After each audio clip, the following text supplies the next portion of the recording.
Do you think the others are making good progress? Hope it's all going smoothly. Oh, hey look! They made it back as well! Prince! Lama! How did it all go? All is well, thank you. Nefer and Yehoda had to stay at the curatorium to wrap things up, so they won't be joining us for now. I ran into Miss Nefa and Miss Aino on the way back. Their work is still in progress, so I suspect they won't be back for a while either. You seem rather cheerful today, Mr. Flintz. I certainly am.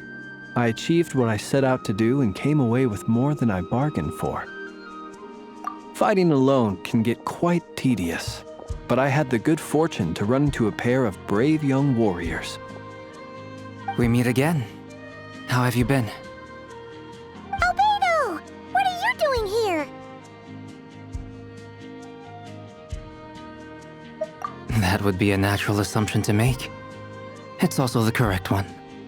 These two courageously lent me a hand while I was fighting the Wild Hunt.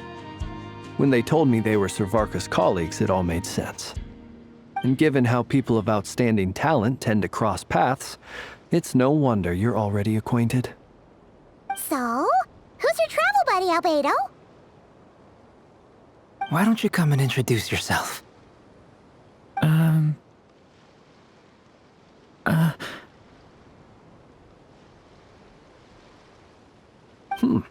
A gentleman of few words, I see. And a rather stern countenance. I presumed you were acquainted with him. Is that not the case? It's nice to meet you. Again. We've technically met before. Wait a sec! You're Minnie Durin! That's right. It's me. I'm glad to see you again. By the way, he says it's okay if you drop the mini.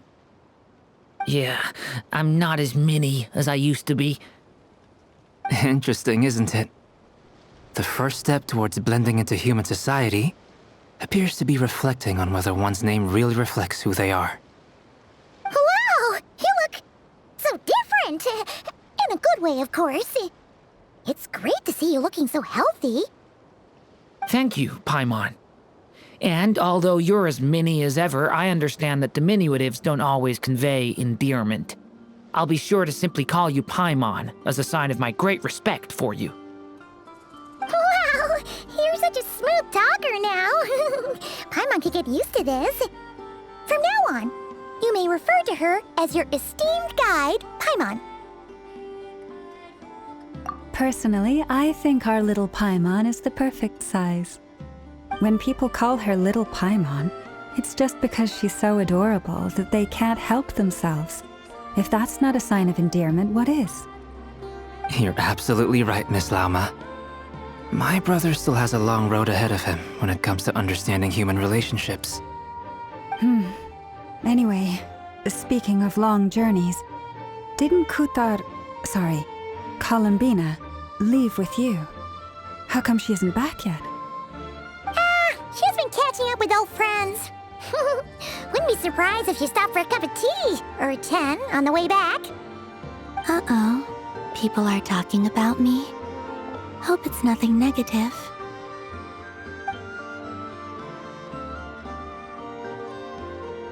Judging from your expressions, I'm guessing it all went well? It's getting crowded here. I'll go grab some chairs. No need. This is a job for an alchemist. I'll whip some up momentarily. Thank you for your hospitality, ladies and gentlemen, but I was merely escorting my friends back. I'll be meeting Sandrone shortly, as we still have some things to discuss. It's been a pleasure, everyone. But this is where I'll say goodbye. We really appreciate your help. Oh, come on. Spare the formalities. I'm just glad I could help out some true friends. I understand. Well, bye for now, Harlequino. Oh, this place is hopping. It's probably a good thing one of us left. Otherwise, we might not fit all these people in. Are you saying we're about to run out of chairs? As a matter of fact, I am. Come on in and see for yourself.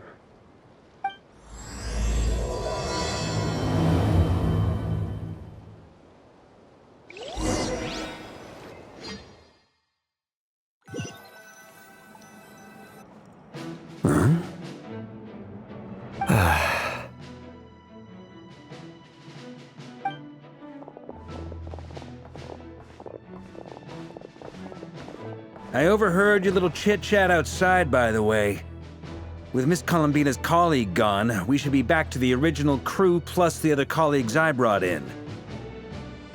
Though, it looks like we have another new face. Someone else managed to rope in a colleague too? Frankly, you and Paimon are the only people I know here. This here is Deansliff, colleague of Tibet's greatest guide, Paimon, and greatest adventurer, the Traveler. Well, not exactly colleagues, more sort of friends. When someone else jumps in to do the announcing, you know you're speaking to someone important.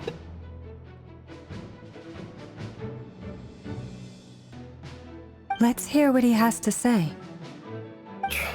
Note to self. Once Paimon knows your name, the rest of the world will soon follow. When he comes looking for us, it's usually something important. Paimon's guessing you've heard about the Wild Hunt, then. From the looks of it, you're about to hold a meeting. If I were to say that the Wild Hunt is our mutual enemy, would that earn me a seat at the table? As the saying goes, the enemy of my enemy is my friend. Mr. Dainsliff, there's a seat with your name on it. Though, I can't promise the same for everyone else. Hey, Albedo, think you can rustle up a couple more chairs? After all this time apart, Grandmaster Varka's first order is to rustle up a couple more chairs. I've missed this. Is he being sarcastic? Hey, he's your brother. Why are you asking us? I've still got a lot to learn about the nuances of human conversation. Trying to decipher Albedo's way of speaking has been like jumping in at the deep end. Oh, good point. Paimon gets you now. Don't sweat it. There are people who go their whole lives without getting the hang of it. You're ahead of the game already.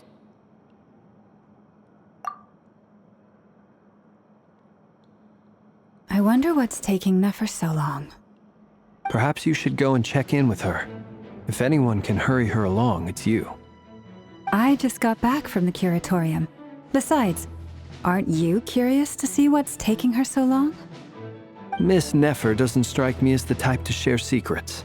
And since gathering intel is her specialty, I'm guessing she'd prefer to keep her methods confidential. Under such circumstances, would it not be tactless for me to impose? Oh, but it's fine for me to impose. What can I say? You have an unrivaled ability to garner people's affection, Miss Moonchanter. Besides, you have far more in common with her than I do. All right then.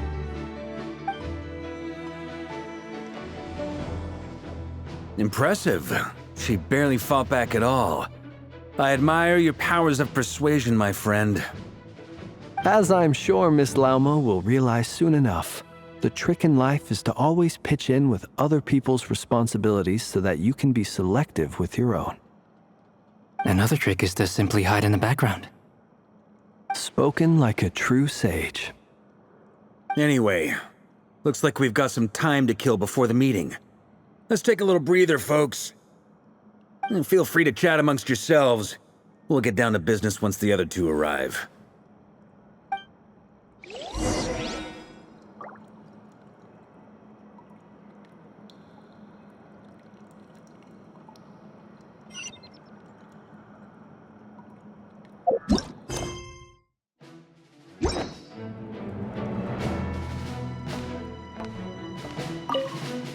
You're both awfully quiet. Why don't I start us off with an icebreaker? Much obliged. Have either of you ever had your portrait painted? If not, I'd be glad to help. That sounds like a lovely idea. You know how to paint, then? I dabble occasionally. He's an excellent painter.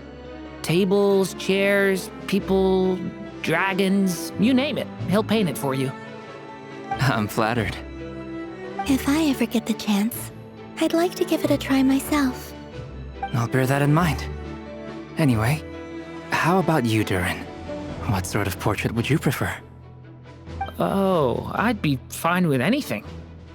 Whatever style feels best to you. Very well. Then I'll play it by ear. You can replicate any style I want? I can try. If you show me a sample, I'll do my best to match it. Thank you. In that case, I'll dig up some reference material for you.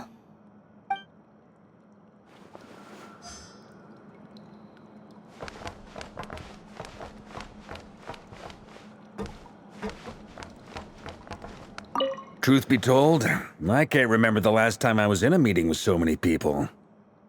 You're not alone there, my friend.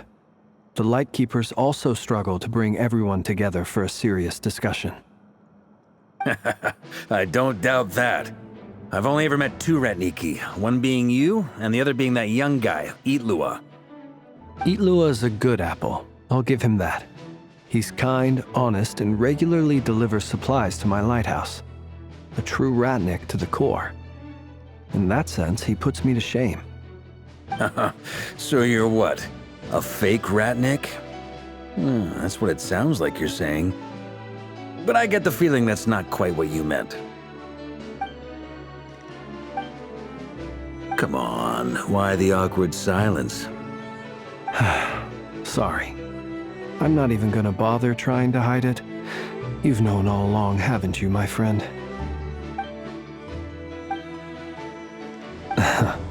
Now that was an awkward silence.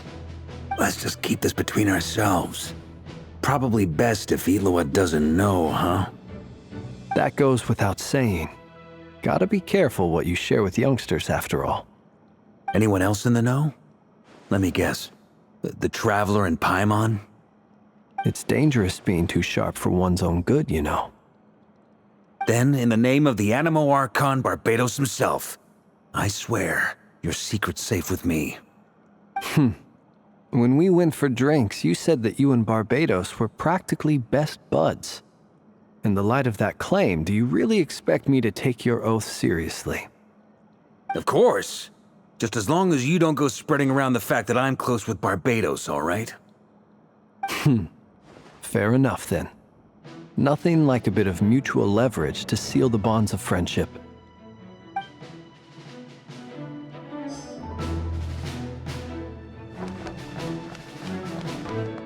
Is there something you'd like to say to me? Yeah! For starters, why'd you just show up here without even giving us a heads up? If you think back to our previous interactions, you may recall that that's hardly out of character for me. You do have a point there. Oh yeah! You'll need to find somewhere to stay the night too, right? Want to tag along with us? You never know. We might get a group discount. Sure, let's do that. Great! Paimon will handle it! And in return, we can get Dainslift to be our very own personal bodyguard. If that's what you had in mind, you should have said so sooner. I'd be happy to help. Oh, okay then. Paimon was only kidding, but good to know. Anyway, since we're all here together, we might as well watch each other's backs. That's just what friends do, right? Indeed. Thank you.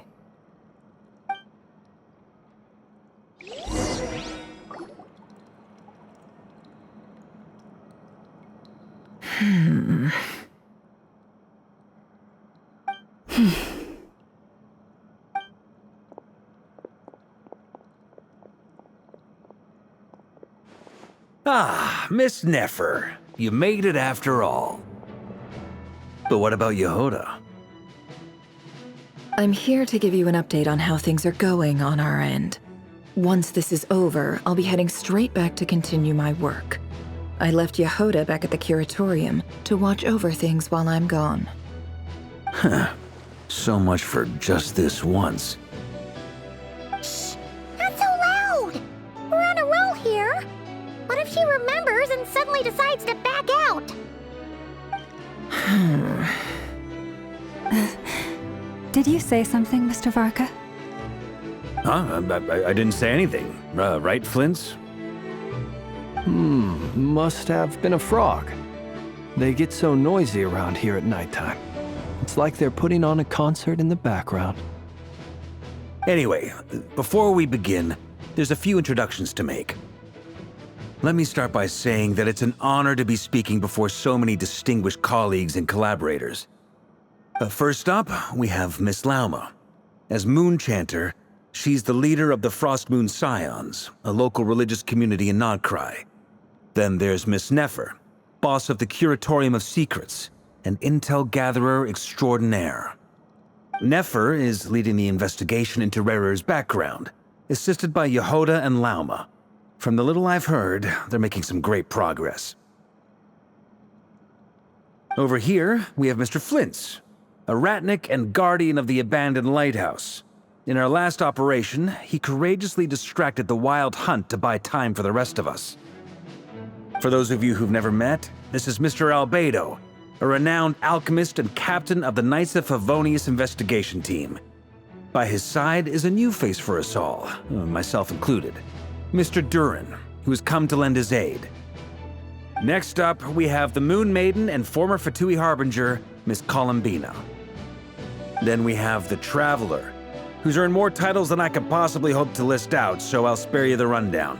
And Paimon, the ultimate travel companion and quite possibly the best guide in all of Tevat.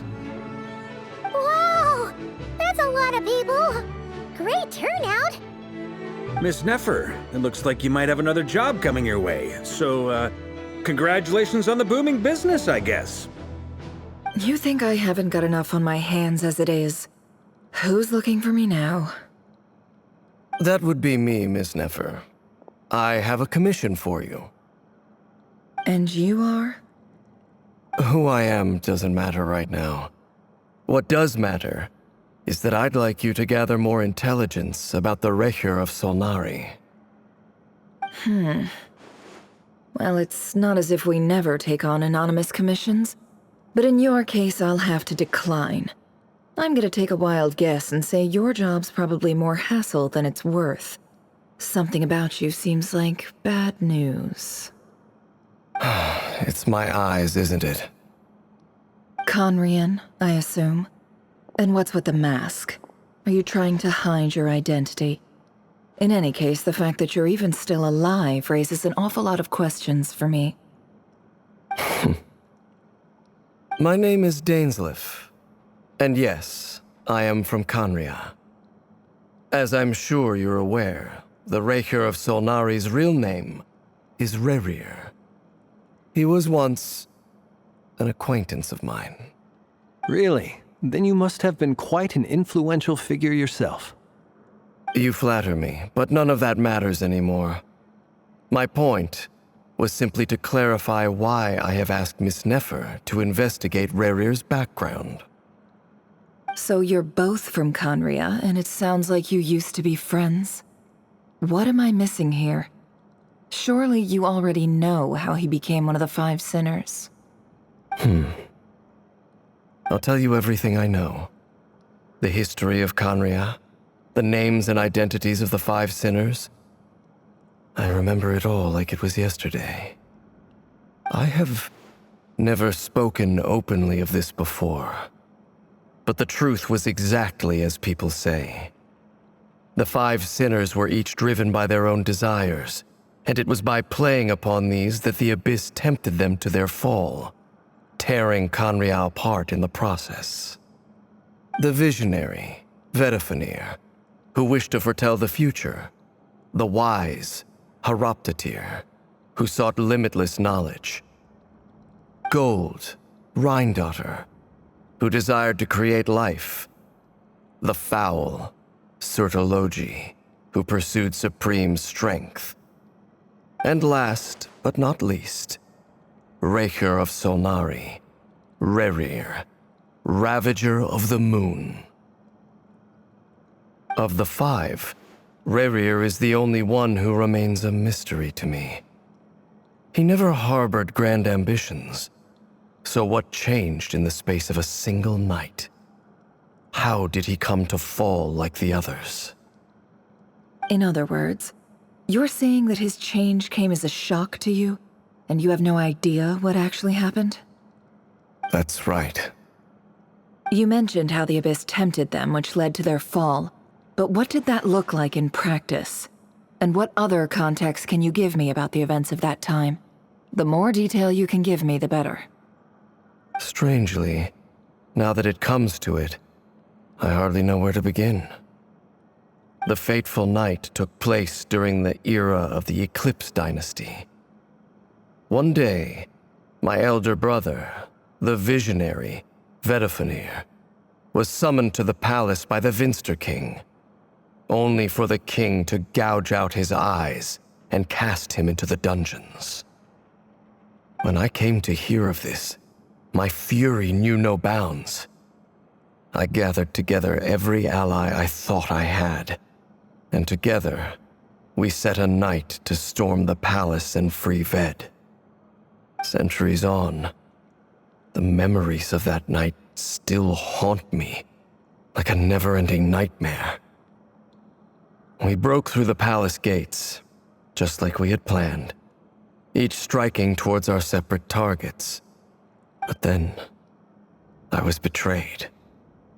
Even Vedifenir, the very person I had come to rescue, abandoned me and partook of the Abyss's power. So, it's personal after all. Then tell me, Mr. Dainsleif, what price are you willing to pay? You, of all people, must know that nothing comes for free. I cannot say what price would be worthy of such a commission. But know this. Rerir was not always a madman.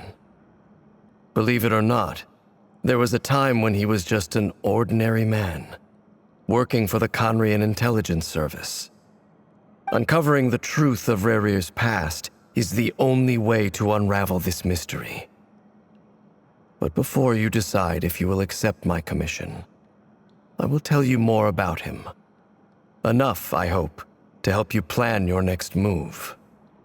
Sounds pretty good to me. Feels like we just flagged down a random passerby, only to discover he's actually a master strategist who has a score to settle with our enemy.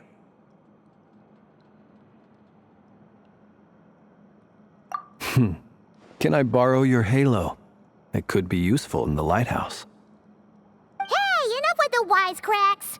Besides, isn't that lamp of yours bright enough already? Relax. It was meant to be a compliment. If that was a little over the top for your liking, I'll make sure to tone it down next time. I'll give your proposal some serious thought, Mr. Dainsleif. Let's speak in private once the meeting is over. Before that, there's a few things I'd like to share.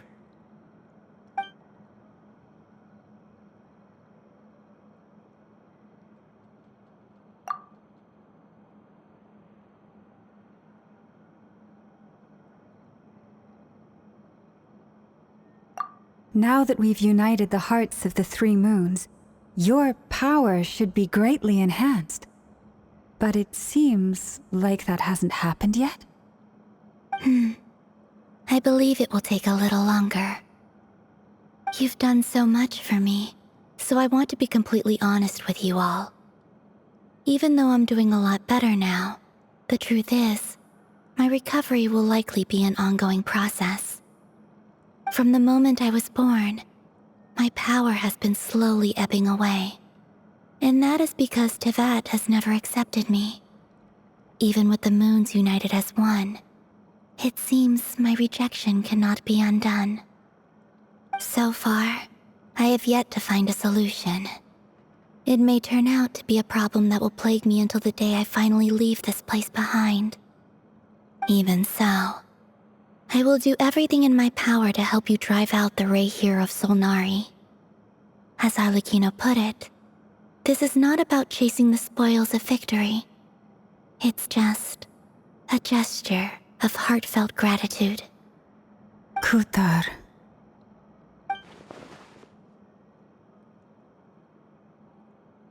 Defeating the Ray here of Solnari will be no easy task. While my strength slowly recovers, we'll also need to gather more intel. Naturally. We should take all the help we can get if we hope to defeat him. We've considered several viable plans now, but our choice hinges on the answers to a few key questions. Is it even possible to kill Rerir? What experiences shaped the person or monster he became? And what's he really after? Given Albedo's expertise in alchemy, I think we should leave him to try and answer the first of these questions. Understood. As for the other two, I'm afraid we'll have to count on you again, Miss Nefer. Believe me when I say it's not my wish to burden you. But right now, relying on your skills is our only option. So you're placing all your hopes on me, huh? We can't thank you enough for agreeing to help us. Honestly, I can hardly believe how lucky we are. You sure have a talent for changing your tune, Miss Moonchanter. Timid like Yehoda one moment, then flinches insincere flattery the next. Ladies, please. I must object to your portrayal of me. That's all. Feel free to keep bickering. Just pretend I'm not here. I almost don't want to leave this room. I'm curious to see how this plays out. I have faith in you, Miss Nefer. Something tells me you'll stand by us until the very end. Oh? And what makes you so sure of that? What if I suddenly decide that my compensation is insufficient? This isn't about the money. I can sense that you've got a deep-seated distaste for Rerir. And knowing you, that alone is motive enough. Look at them getting along so well. Like two peas in a pod. And I'm the one they accuse of insincere flattery. There is no justice. Miss Lauma, you have to understand something. Unlike you, I don't actually enjoy having everyone's hopes on my shoulders. Is that right? Well, maybe the fact that I'm willing to put my hopes in other people says more about me than you. But the fact is, I also trust you. And that's because I know that you're someone we can count on. Anyway, we've got our plan, so let's get moving. Mr. Dainsleif, let's talk. And Traveler, once we're finished, if you've nothing else planned, I'd like you to come with me. This whole experience is teaching me a lot. For instance, I now know that when other issues come up in the future, I'll have far more luck getting Lauma to convince Miss Nefer than trying to do it myself. Hate to say it, friend, but that's one of the funniest things I've heard in a while. Why? You think I've got it wrong? Quite the opposite. But what makes it so hilarious is how long it's taken you to realize.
Thank you for waiting. It's okay. We actually used the time to help Dainsleif get a room at the hotel. That's very considerate of you. Now, I trust you share my curiosity about Rarier's past, and you seem fairly familiar with Mr. Dainsleif already. We spoke at some length after the meeting. He was the one who suggested I should invite you to join this operation. He feels confident that these secrets will be safe with you. Dane has a lot of faith in us, that's for sure. Likewise.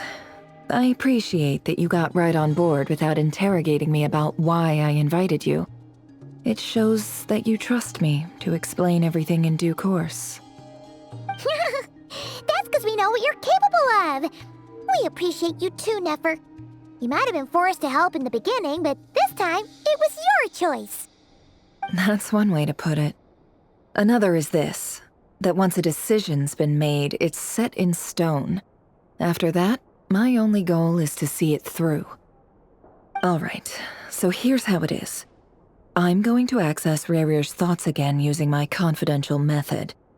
Now, I'm sure you've seen things like this before on your travels, so you're surely well aware of how dangerous it can be. The reason I've gathered you all here is to ensure my safety during the proceedings. I plan for us to enter the fragment of his consciousness together, and once inside, I will focus on searching for information. Think of this as a diving expedition into someone's brain. If I'm the diver, you are my safety equipment, tasked with keeping me alive while I'm under the surface. Once the ceremony begins, we will all be spying on privileged information. But in the interests of safety, you must remain absolutely silent at all times. We will discuss our observations after the ceremony has concluded. Lastly, any individuals of a weaker constitution are advised not to partake in the ceremony. In any case, Paimon has her own job to do, which requires staying in the room but not joining the ceremony.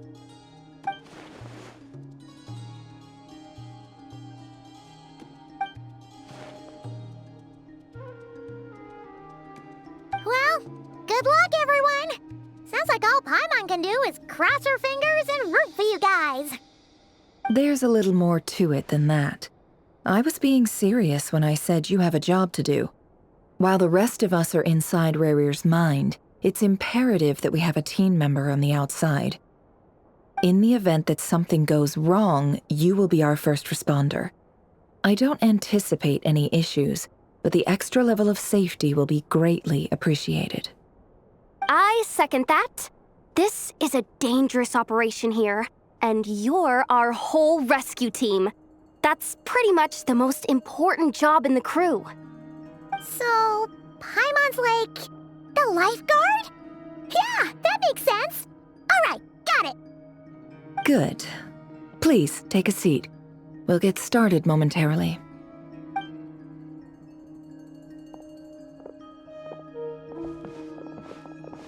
So, did Mr. Dainsleif tell you anything else?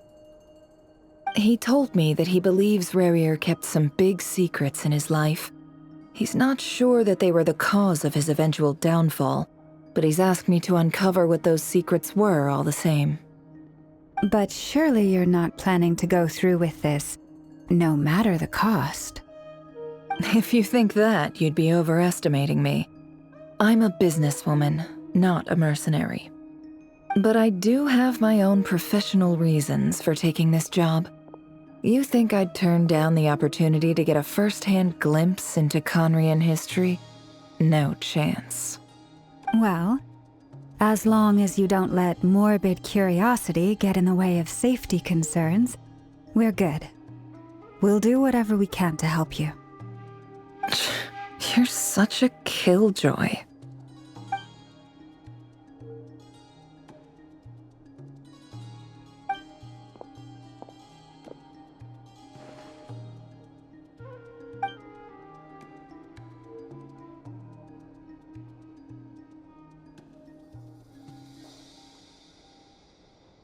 All right, I'm good to go.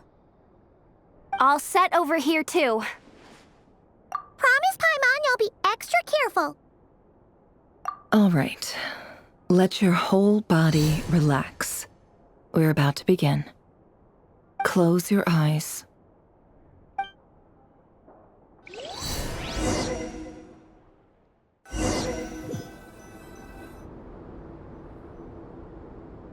Phew. Could this be his office?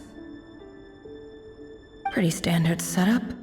Bookshelves, paperwork, files. According to Dainsleif, Rarier used to be an intelligence operative. Chances are there's plenty of top-secret intel stashed away in this room. Is this where you keep your secrets, Rarier? Can't say I'm not looking forward to this.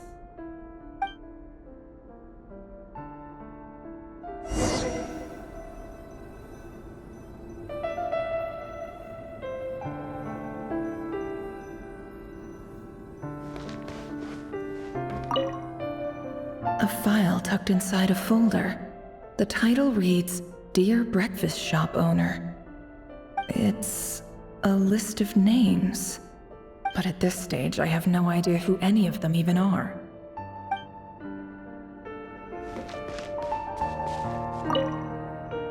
Wonder what kind of encryption technique this is. Seems like it has to be inserted into that camouflage device nearby. Aha! It's an audio recording. Please, hear me out.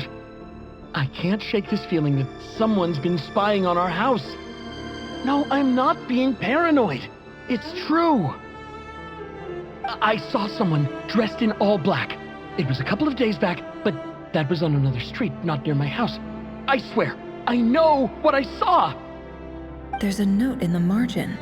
Surveillance of the Runforther residence has concluded. We apprehended the target and filed the mission report last night. Could the voice in the recording belong to one of Rarier's targets?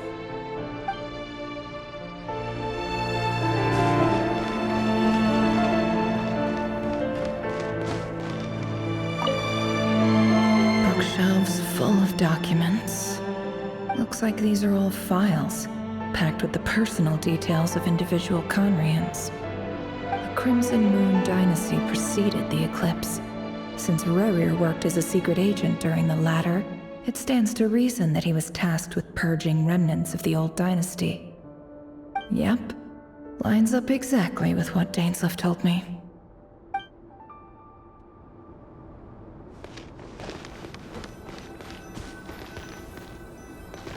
He looks even gloomier than last time. I wonder what's changed.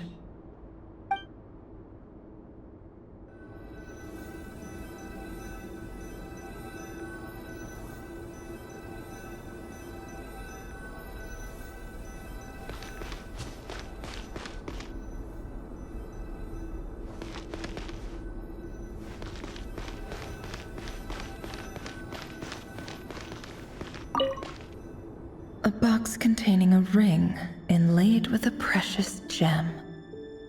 Must be for his girlfriend.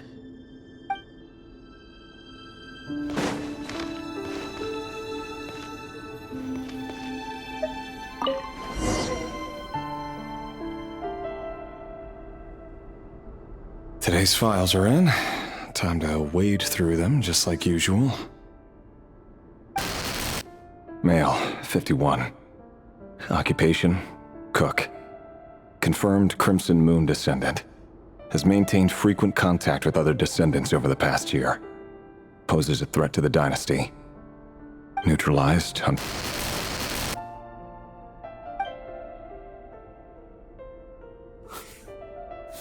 This one should be archived under purged targets.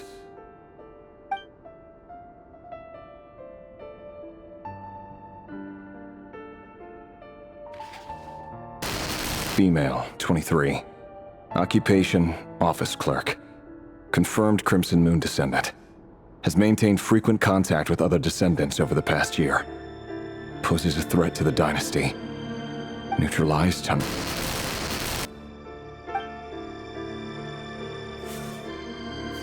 Another one for purged targets. Sounds like she was that other man's daughter. Never mind. What's it got to do with me?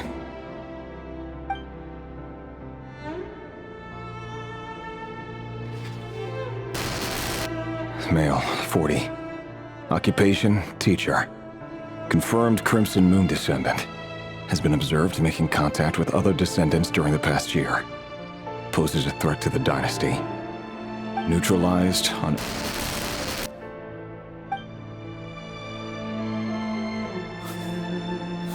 Just another nobody for the archive.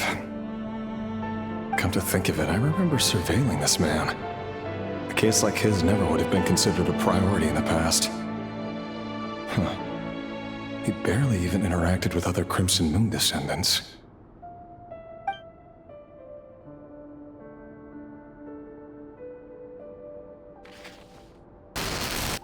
Female, 16. Occupation, none. Orphan and confirmed Crimson Moon descendant. Has been observed making contact with other descendants during the past year. Poses a threat to the dynasty. Neutralized on...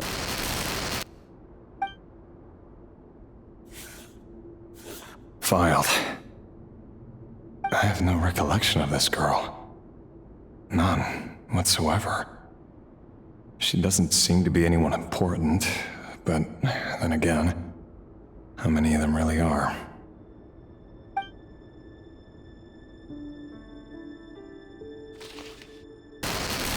Female, 13. Occupation, none. Orphan and confirmed Crimson Moon descendant. Has been observed making contact with other descendants during the past year. Poses a threat to the dynasty. Neutralized and...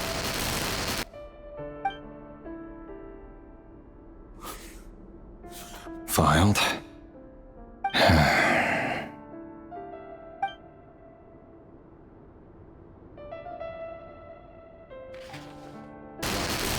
Male, 11. Occupation, none. Orphan and confirmed Crimson Moon descendant. Has not been observed making any contact with other descendants during the past year. Poses a threat to the dynasty. Neutralized and...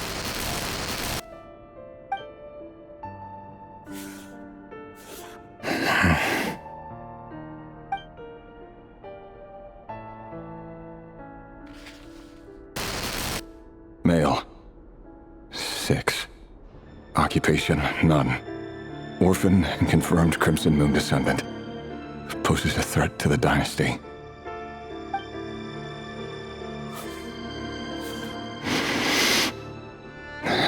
It's funny, isn't it?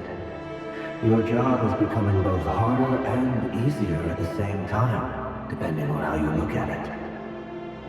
Sooner or later, the Crimson Moon descendants will be completely wiped out.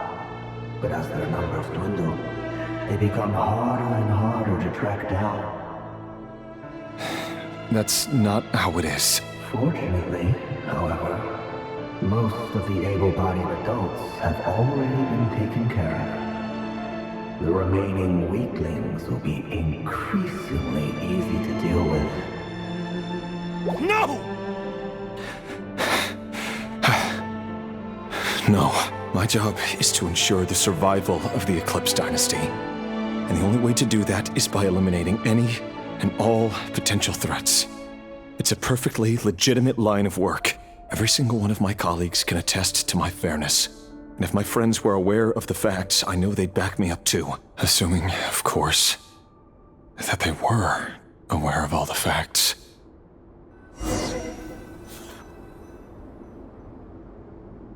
He looks even gloomier than last time. I wonder what's changed.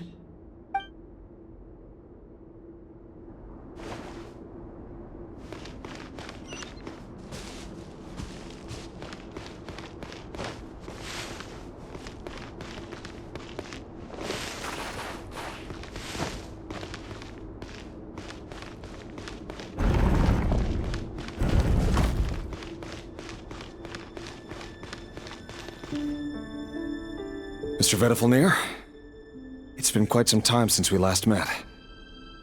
Rerir, I trust you're here because you have something important to discuss. Forgive me. I wasn't tuning out, it's just, I noticed you didn't even phrase that as a question. As if you knew I was coming. Tell me, does someone in your position ever feel the need to ask questions at all? It is indeed within my power to foresee certain things. Things like your arrival. I was just thinking, it won't be long before I'll be inviting both you and Dane to my wedding. That isn't a lie, but nor is it a fact as such. It's a wish, isn't it? No fooling a prophet, is there? Ever since that day we met for drinks, I knew it was only a matter of time before you came looking for me. Does it feel good? Knowing how the future will unfold. I'm afraid the notions of good and bad fail to capture the complexity of what such a power entails. Once you've seen what will come to pass, it can be all too easy to succumb to fear and melancholy. Unless, of course, you learn to abandon these feelings. You fear my silence, and long to hear the words I left unspoken today. That's right. You must have noticed my reluctance to broach the subject. And the reason is simple. Because the truth could never have lived up to your hopes. For both our sakes, such words are better left unsaid. The burden of prophecy was never meant for your shoulders. So who exactly do you deem worthy to hear your prophecies? None but our exalted king? Or rather, our king as he once was. You're closer to his majesty than I am. You must know better than anyone how much he's changed. You say that as though it is to my benefit. Yet precisely because of that, I dare not speak rashly. A king can turn out to be the most virtuous of rulers, or a tyrant more terrible than the most vicious of dragons. You are so wise and far-sighted, yet still you would have me live in fear of the unknown? You make a fair point.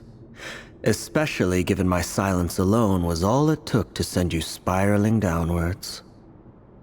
Very well then. Let me offer you some advice.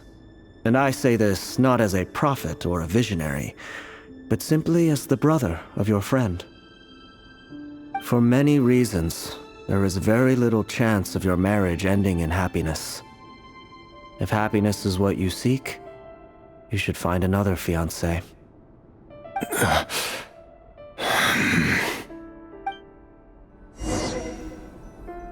Hold on. There's that same black fog again. Could this memory belong to Thelindis? Guess I better tread carefully.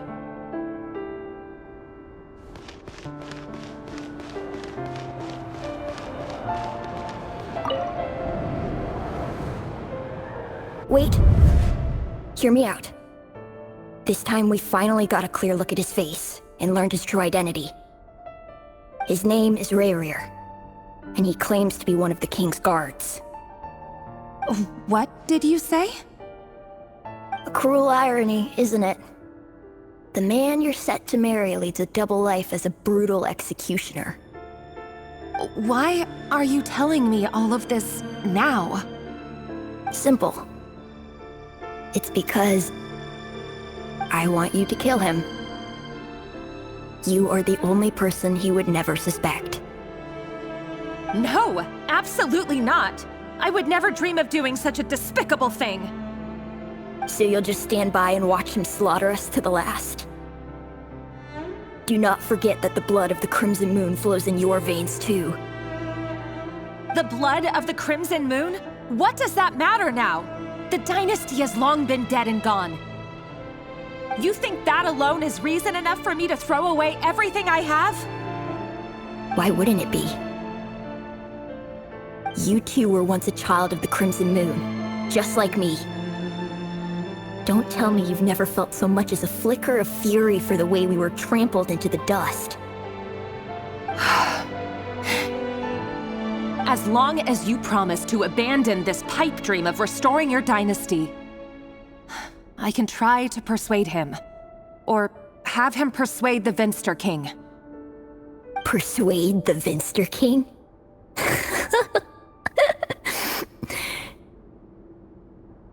Do you even know why he's so obsessed with hunting us down?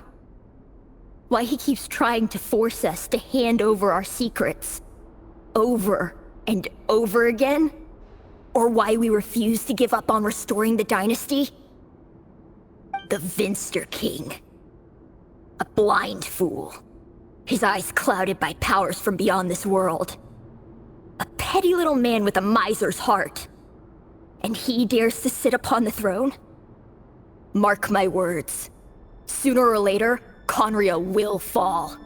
And it will be his doing. If you can't bring yourself to do it, so be it. Just you watch. It won't be long before calamity descends upon us all. The Rehir of Solnari. That really is quite a secret you've been keeping from me, Rerir.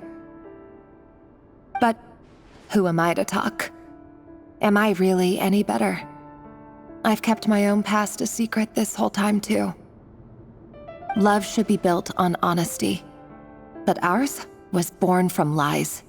And yet, is it really so wrong to hide things that would only make life harder?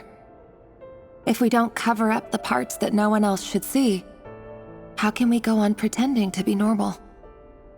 Vedifulnir must have known all this. And that's why he made his prophecy. In the end, nothing stays hidden forever. But I won't just sit by and watch this disaster unfold. I'll do everything in my power to protect what I cannot afford to lose. No matter who I have to face.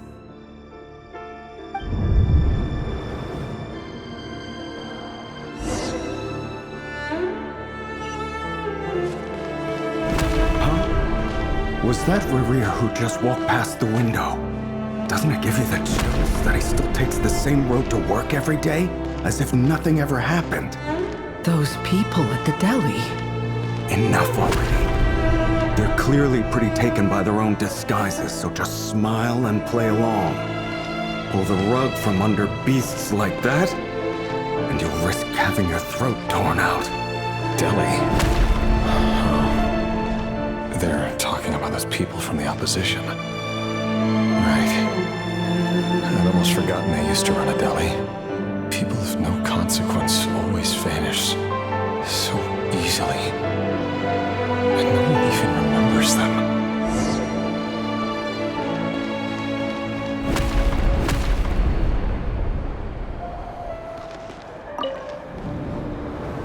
But surely you can see he's not the man he pretends to be! So many have died already, and they say that the king's madness grows with each passing day. We're not going to survive this, are we? But why does it have to be this way? Do we really deserve to die just because of the blood that runs through our veins? Felindis, are you even listening? Sorry, Freether. My mind was off wandering. I heard you, though. You're talking about what Rerir said. He's just following the king's orders. He's a secret agent, and it's his job to hunt down rebels and dissidents. By the time you first met him, he'd already taken lives. Maybe he was using you from the very beginning. No. Rerir has no idea I have anything to do with the Crimson Moon. My family are only distant relatives of the main lineage, and besides, my eyes are perfectly ordinary. Truth be told, apart from my teacher, pretty much no one knows I have any connection to any of it. It's been a long time since my family severed ties. But as Orlog said, who could possibly talk sense into that raving lunatic of a king? No one. I'll work something out. Trust me, I'm with you all. But for now, you need to keep yourselves hidden. Don't let anyone find you, anyone at all. Don't forget that Rerir is an Eclipse operative. You need to be extra careful when he's around. And when I am too. For now, don't come looking for me. And if anything happens to me, just act like we've never met. If even you can't escape this, what hope do the rest of us have? But after all this time together, surely he wouldn't lay a hand on you. I won't speak in his defense, nor can I give you a clear answer to that question. But I'll do everything I can to put an end to this. Here, hold on to this. If an opportunity to escape presents itself, take it. You'll be glad you took some spare change. You call that change? But what about you? I've got a job, and there's still money coming in.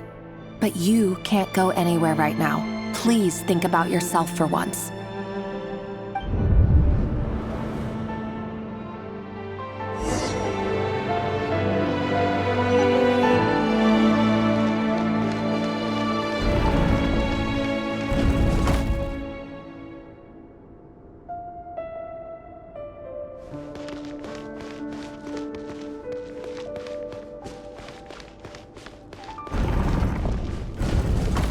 Another day, another round of assassination training. Training ground is just beyond this hidden passageway.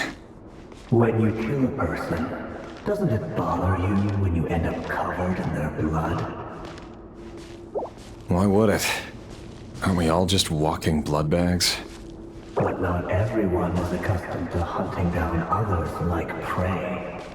You've been a hunter for so long now, you seem to have forgotten that most people don't just go around killing one another. Leave me alone.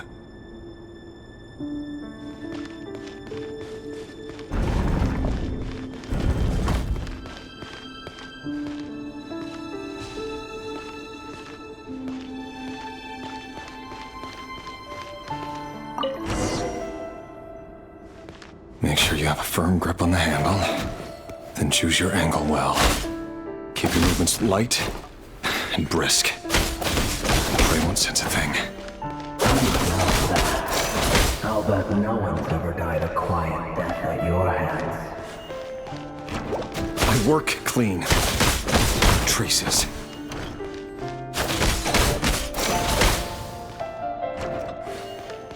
Can't hide the truth.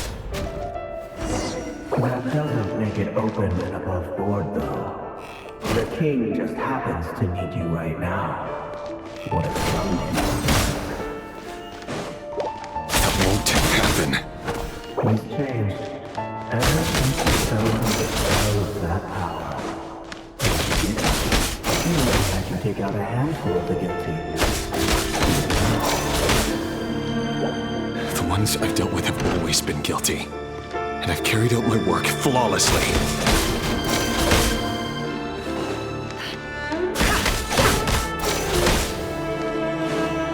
It all adds up. No more lies.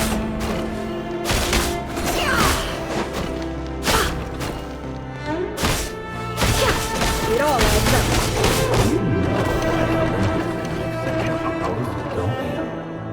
Was it because she didn't trust you?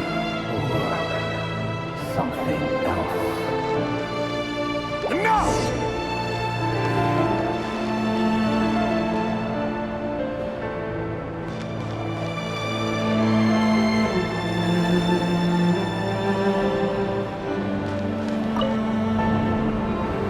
Delindis, do you still remember Orlog? Orlog. The boy who was pretending to sell flowers. You spoke for quite a while, didn't you? Yes, we did.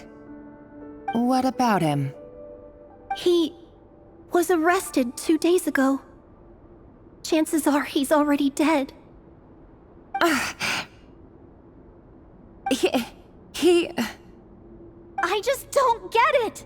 After everything he's done, why do you still stand by him? Or does it mean nothing to you that people keep dying? No, that's not... Just hear me out. I need to go now, Thelindis. They're looking for us. You take care too. If you ever need a place to hide, come find us.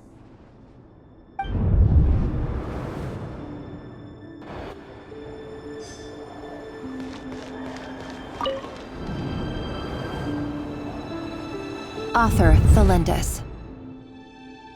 Over the course of this week, the research object was subjected to interference for a total of 47 hours for experimental purposes. The results are as follows. All subjects of observation that were sent inside have now... The situation within is proving more problematic than anticipated. No progress whatsoever. What now? Won't you give me even a glimmer of hope? Things are getting worse by the day. I have to find a way or we'll all be in danger. But I... If all this research comes to nothing, what then? Sooner or later, it'll be my neck on the line. But could he really bring himself to kill me? No. Surely he wouldn't have the heart.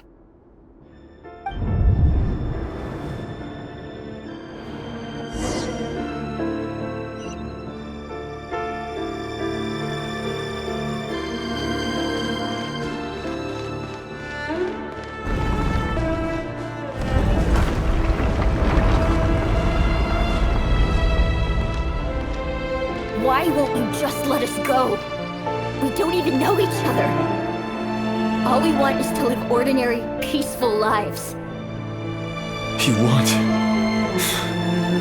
to live?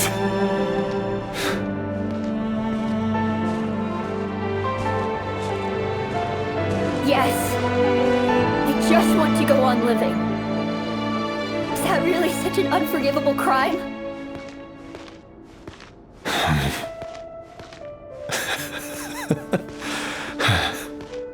You want to go on living. I want to keep living too. To keep living forever. That's why I have no choice but to continue on the path I'm on. If only some savior would suddenly swoop down and change the way the world is. Too bad that's not going to happen.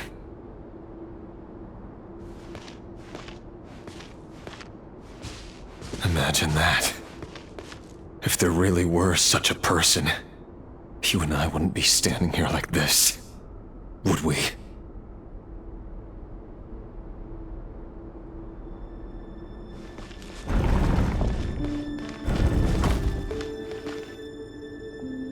Today's files are in. Time to wade through them just like usual. No, I don't get tired of it. It's my job. And not only am I lucky to have it, I'm good at it too.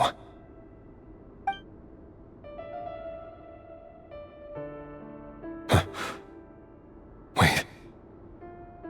That's... Thelindis?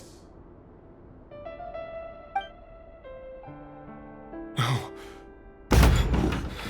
No! No! Why? But you bear no mark of the Crimson Moon! How could you possibly have anything to do with them? It cannot be! A diluted bloodline. Carefully concealed. I see it now.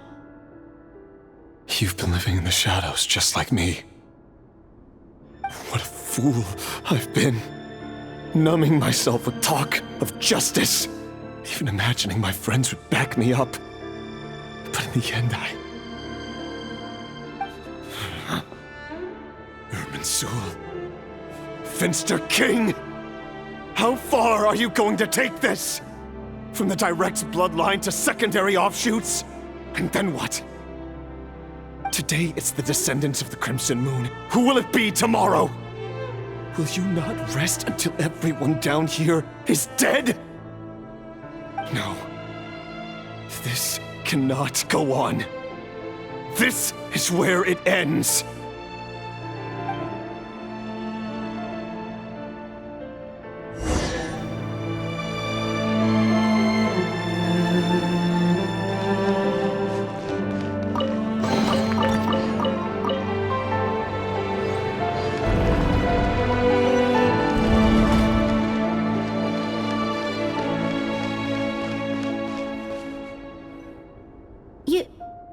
You're really letting me go? I am. As long as you can guarantee that no one will find you. Don't worry, I'll be extra careful. No one will know I was here. But... what about you? Me? If you let me go, you won't be able to complete your mission, will you? Good point. In that case, maybe you should stay. No, please! I just want to see the outside world again. To... Go on living? Yes. I know you're a man of your word. So please, just let me go. If I let you leave, what will become of me? Just kidding. Go, now. But remember, don't let anyone know you were caught. We'll be seeing each other again very soon if you do.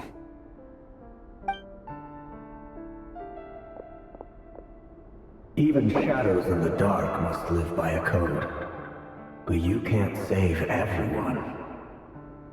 You've been whispering in my ear for days now, Vedifalnir. What are you trying to do? Break me down? I only say this because you long for an answer to your problems.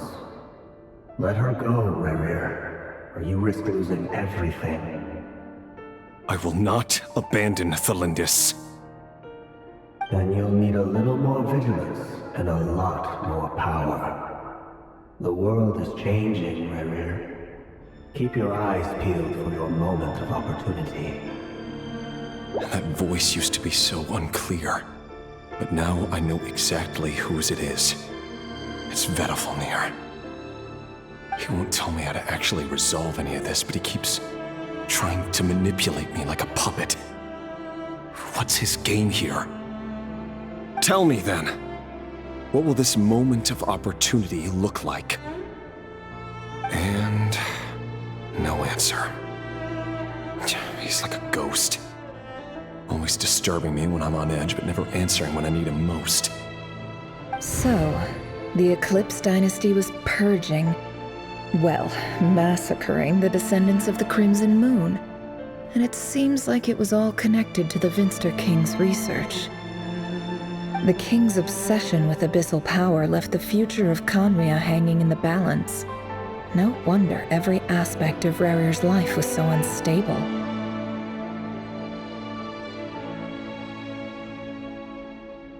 And it looks like this Thalindis, Rerir's would-be fiancé, herself belonged to a sub-branch of the Crimson Moon Dynasty's descendants.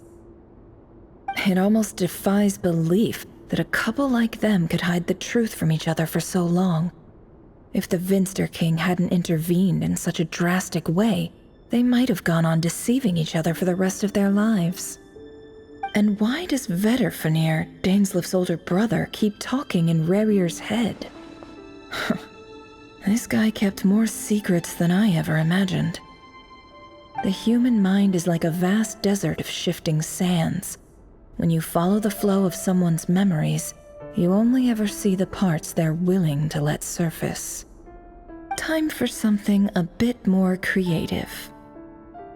We've been inside Rerir's mind this whole time, building up a picture of his psyche.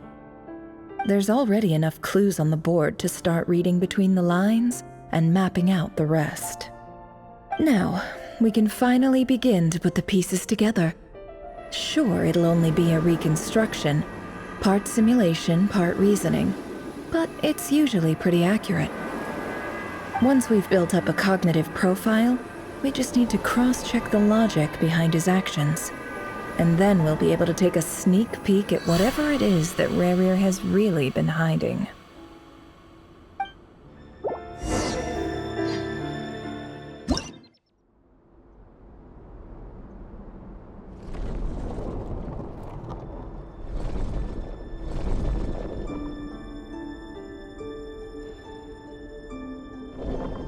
Rerir, are you there?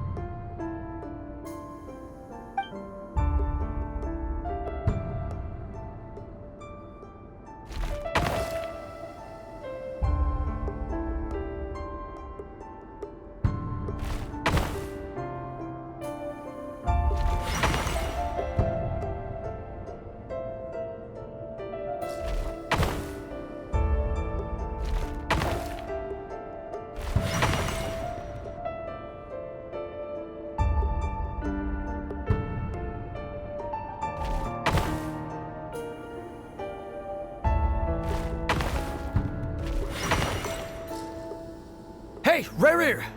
Come out, it's urgent! Dane? What's wrong? Quick, come with me. I'll explain everything once we've met up with the others. Okay. I'll come. But the Lindis is still over at the Universitas. I'll need to leave her a note. All right then, but make it quick. I've never seen Dane so worked up before. Whatever this is, it must be big trouble.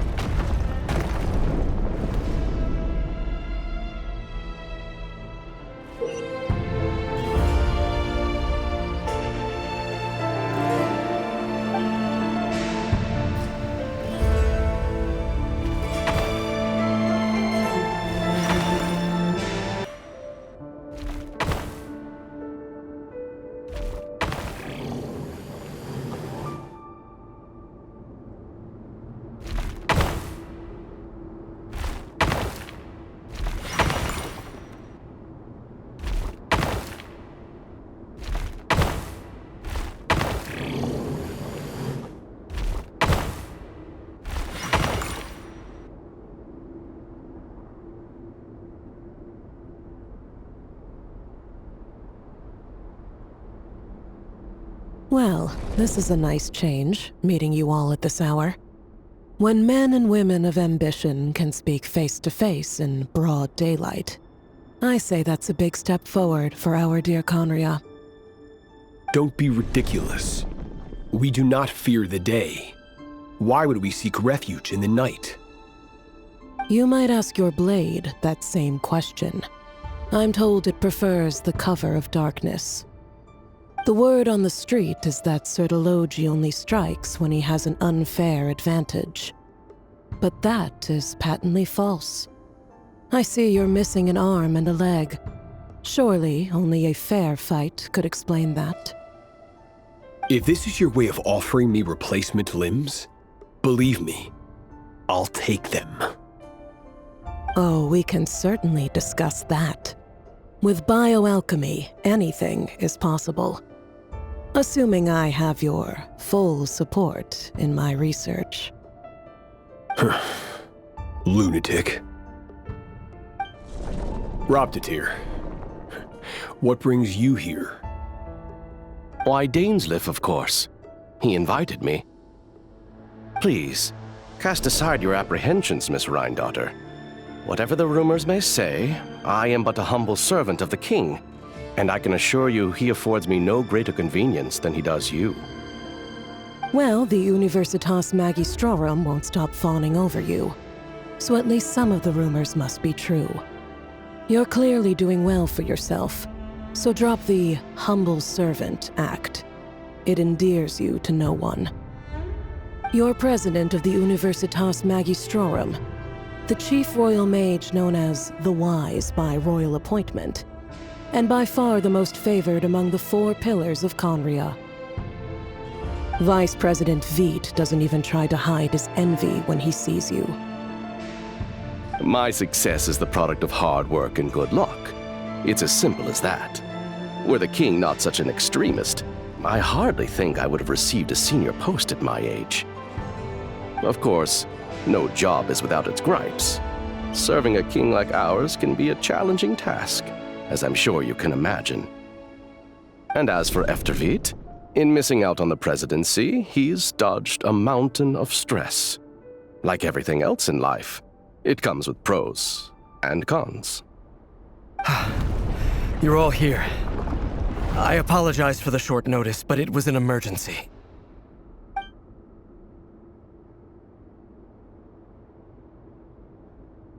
You must be Rerir.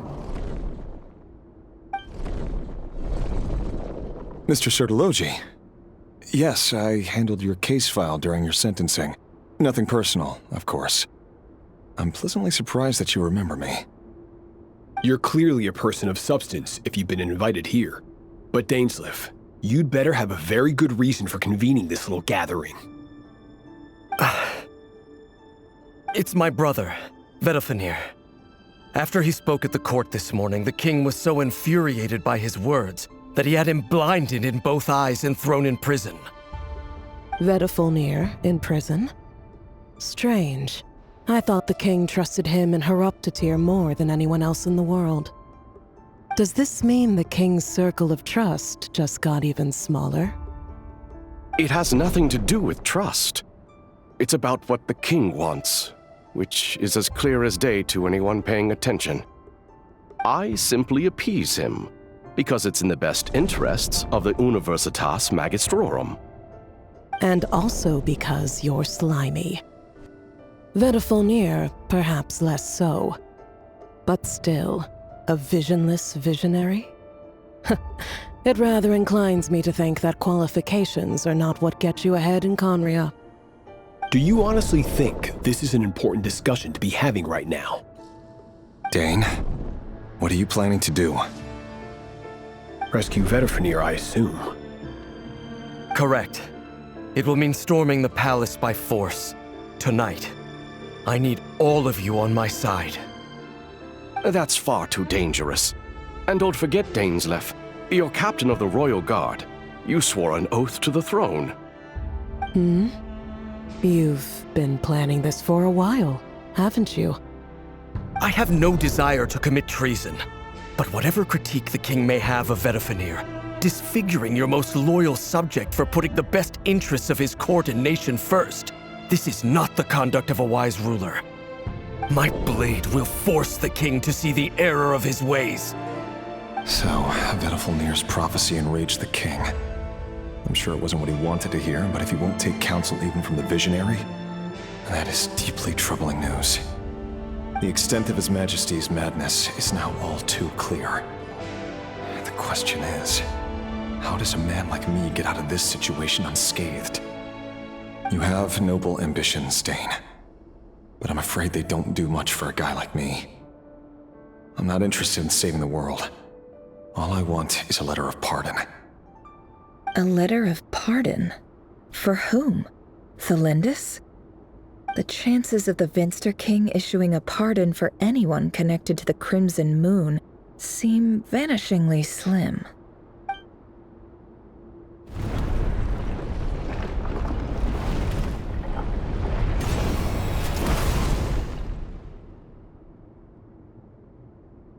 This black fog over the board must have some connection to Thelindis. But why is it taking this form? Does it have something to do with Revir's past? Another mystery I'll need to unravel.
Author Thelindis. Over the course of this week, the research object was subjected to interference for a total of 60 hours for experimental purposes. The results are as follows. Research dating back to the Crimson Moon Dynasty has established 2 points regarding moon marrow. Firstly, its origins have something to do with a god's power. Secondly, it serves as a portal to an as-yet indeterminate location. Moon marrow can thus be defined as a spatial gateway. However, there are a number of hurdles to overcome before we can answer the question of where it leads to. To start with, opening the gateway requires a specific power source, which the relevant literature indicates. An enormous amount of power is then required to keep the gate open. Currently, the total power output of our instruments remains in the single digits. To make matters worse, I am now the only staff member remaining in the Moon Marrow lab. The Universitas Magistrorum recently decided to move most of its personnel into abyssal energy research, which has stymied all Crimson Moon-related projects. This is not a wise move. I have always maintained that placing all our hopes in a single source of power is risky, especially one as poorly understood as this. As well as making ourselves overly reliant on a single resource, we are neglecting other promising technologies. I apologize if this comes across as disrespectful. But as a Moon Marrow researcher, I desperately want to see the world beyond the gateway. If we really made it there one day, what would we find? And how would we go about taming the unknown? My imagination is endlessly fueled by questions such as these.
This is for you. I heard you're gonna leave the city with your parents. The Lindis, did you hear about what happened? I've heard nothing. Rerir got back very late last Friday, and he was acting a little unusual, but he slept pretty well, so I'm guessing whatever he did was a good deed. You never saw him, and I don't know what he did. And this conversation never happened. You understand? What if he finds out that you pried into his secrets? Don't be silly. I don't know what secrets he does or doesn't have. All I know is he's just a normal guy who happens to run some errands for the king. Are you scared of him? I don't know. The Rerir I know doesn't match the person you all describe. Logically, I should be scared of him, and yet, I don't want to lose him. But enough about that. You should get going, and be careful with the package I gave you. Keep it secret. Keep it safe. What's in it? A piece of the moon. All you need to know is that as long as you keep it safe, then in the future, everyone will be able to see a red moon. A red moon? You mean our moon? That's right. Our moon. Promise me you'll look after it. I promise, Tholindis. The Crimson Moon bloodline will never die out. Its light, the color of blood, will become like a fire that flows in our veins, no matter how long it takes.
Hurry, everyone, and stick to the plan. Sir Dainsleif, what are you? Is this treason? You know what happens to those who betray the throne. Please, don't do this! It is the king himself who has betrayed the throne. He has betrayed all of Conria.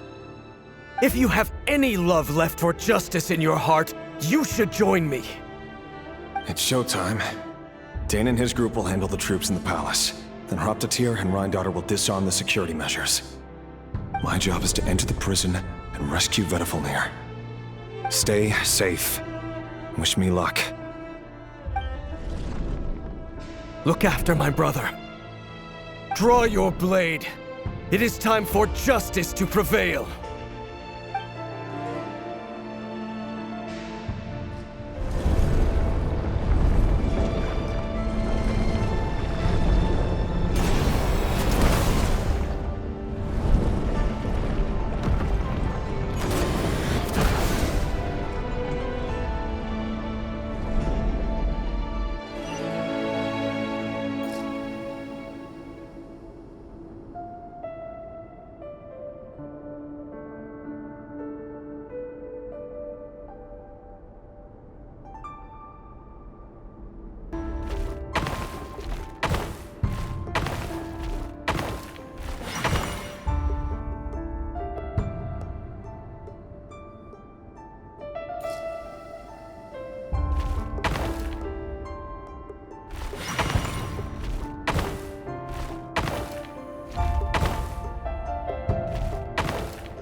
And the smell is abominable.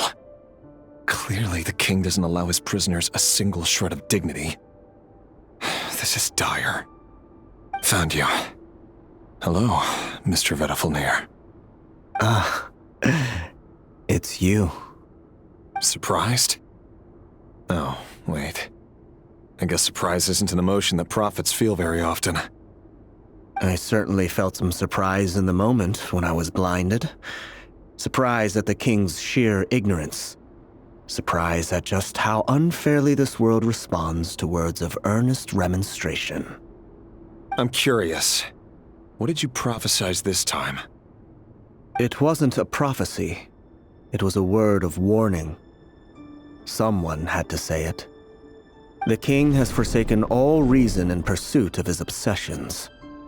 I simply told him that if he continues on this path, Conria will surely fall. But he didn't listen. Worse still, he stabbed you in both eyes and locked you away. Dane asked for my help. The court is in complete chaos now, but I'm sure you predicted that. Everything is transpiring as I foresaw, yet I am powerless to change it. Fate is an immutable force. I can but lament as the inevitable unfolds. I do wonder whether giving a man the power to see the future does nothing more for him than slowly crush his spirit. Forgive my curtness, Vedifalnir, but the king did not suddenly turn on you today. His suspicions have been brewing for a long time. You can't have wisdom beyond the reach of your fellow man without attracting his fear and suspicion. There are things the king does not want to see. So, he doesn't want you having visions of them either. He blinded you because he thought this would make the visions stop. He wasn't entirely wrong. I did indeed lose my power to see the future. Right up until... Until what? Just now. I believe I saw something new. Well, tonight could go a lot of different ways. 5 of us banded together to storm the palace, also we could rescue you. This will go down as the most tumultuous day in Conrian history. I sense hatred in you, but also hope. A desperate hope that with the tyrant deposed, that will be the end of the story. But this is not the end. It is the beginning of a new chapter in a whole new story. There are many men of honor and courage in this world, Rerir. But you are not one of them. You're not here for justice, are you? You're here for yourself. Is that a dagger? Interesting. Why not the polearm? It was always your weapon of choice. With your abilities, I don't doubt that you were able to recover some of your sight. But I also doubt that you want to make an enemy of me right now. Of course not.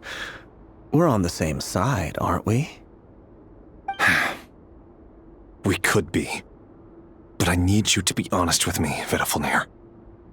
At this point, you're my only hope for the future. You mean your future? With your beloved, Thalindis? Yes. And I know there are bigger things at stake here. A dynasty, a nation, maybe the entire world. But forgive me, I care first and foremost about myself. I can't abandon the one I love to save myself. I just can't do it. But you see a broader picture of the future than I. You see the solutions to the biggest problems of our age. So tell me, what is my solution? What's the answer? In matters of fate, answers are either right or wrong. What will be and what will not. Maybe you are willing to pay a certain price in the pursuit of happiness, but unfortunately, fate does not negotiate. That is the cruelest thing about fate. It is unmoved by your sacrifices. That can't be true. I know it's your voice that I keep hearing in my head, urging me to see how the world is changing, to seek more power, so I can protect the things I love. You show me disaster, but you won't show me how to avoid it? Why? Why are you doing all this? My voice. In your head.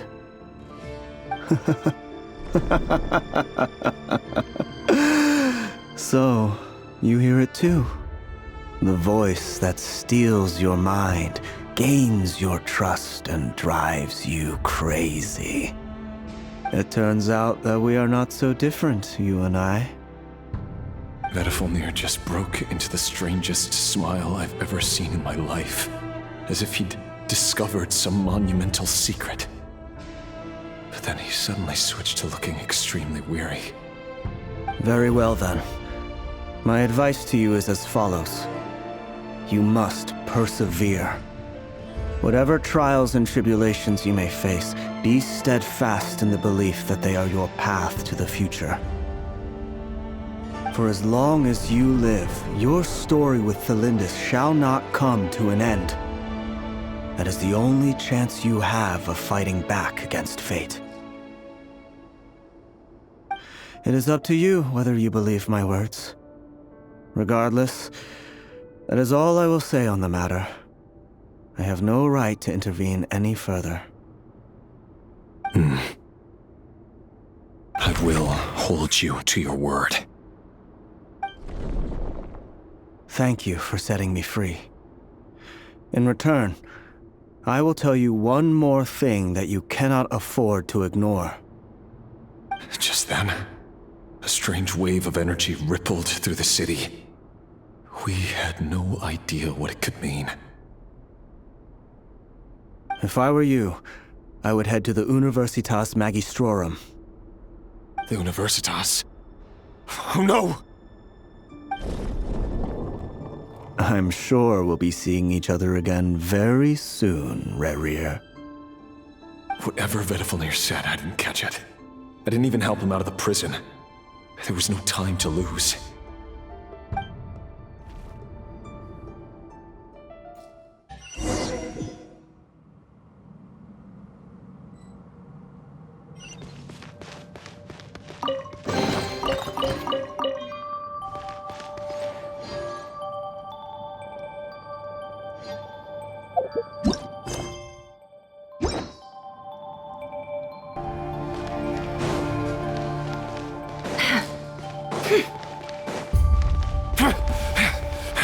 Monsters?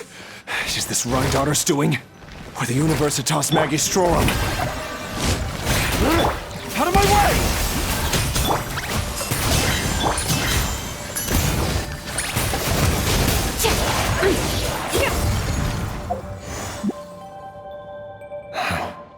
The Universitas. That reminds me of a rumor I once heard. Allegedly, the king installed secret mechanisms in the palace and around the city. No one knows where they are or what kind of power they hold. But if they were ever gonna activate, it would probably be on a night like tonight. Help!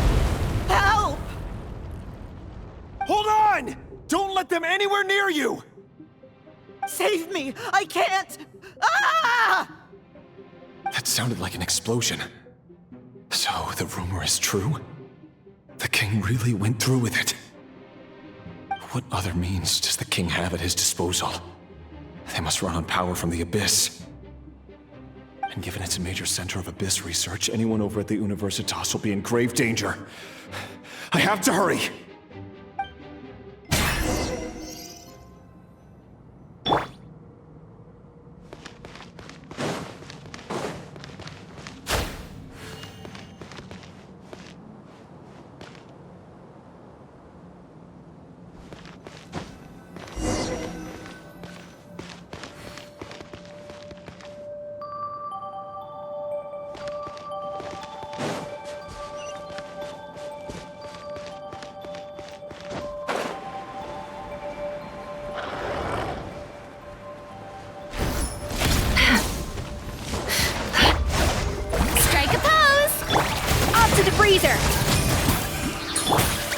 No more lies.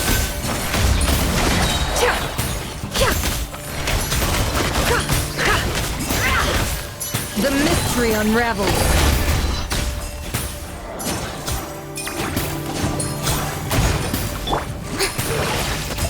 Yoo-hoo!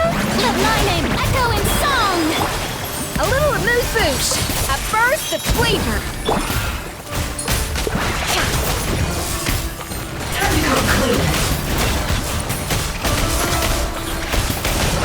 It all adds up.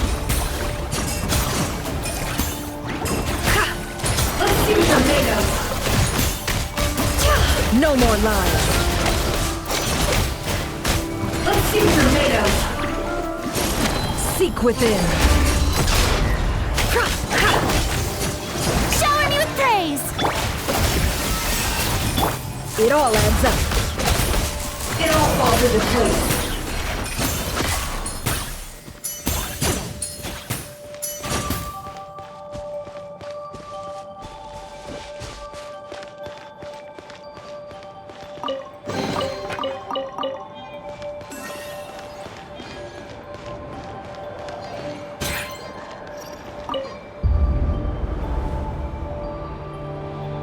Monsters!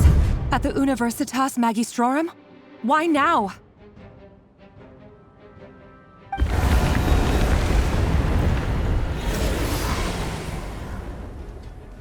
Oh no! They're coming! It's no use. The table won't hold out much longer. The weapons. Where are the weapons? Of course. All the lab equipment was upgraded after the inspection last week, but the new weapons haven't been allocated yet. I'm done for. Is anyone there? I need help! Ah! Stay back! Please stay back! Please!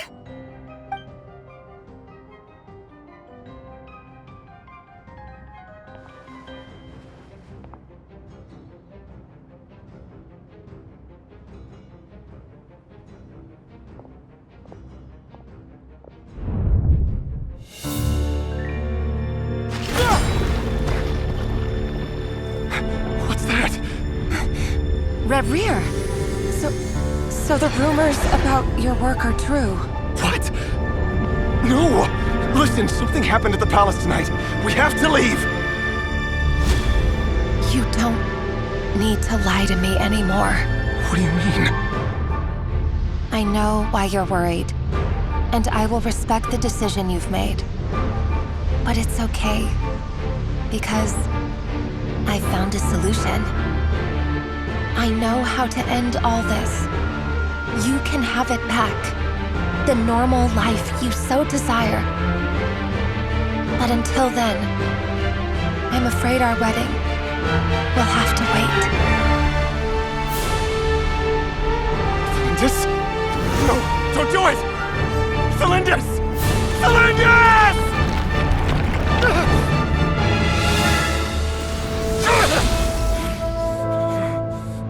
I told you, Rarier. Let her go. You will find someone better. No, I won't do it! I have to save her! By what means exactly? A lowly pawn. You lack the power and the strength of will. Do you know a way? Tell me! Come to the palace. Join us.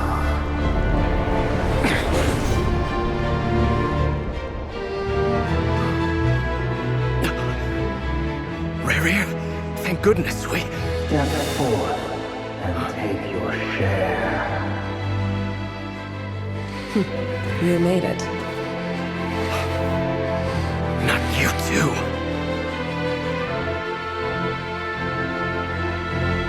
Hatred or grief, despair or desire. We all have our own.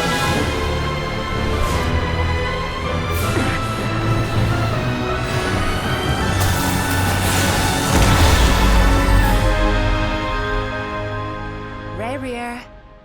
Rarier. Celindus? Were you daydreaming?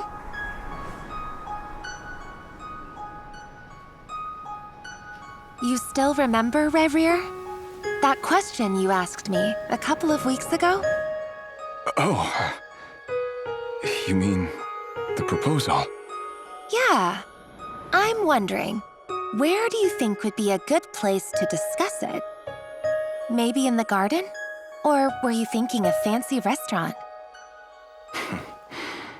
It's your choice.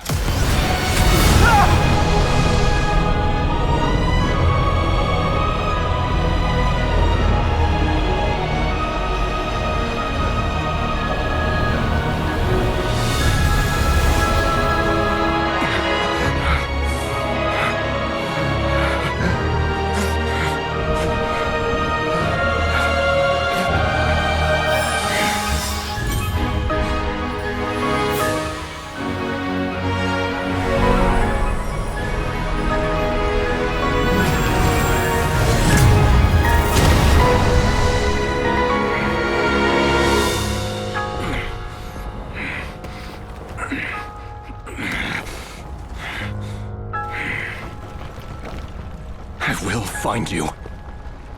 And then, you can give me your answer.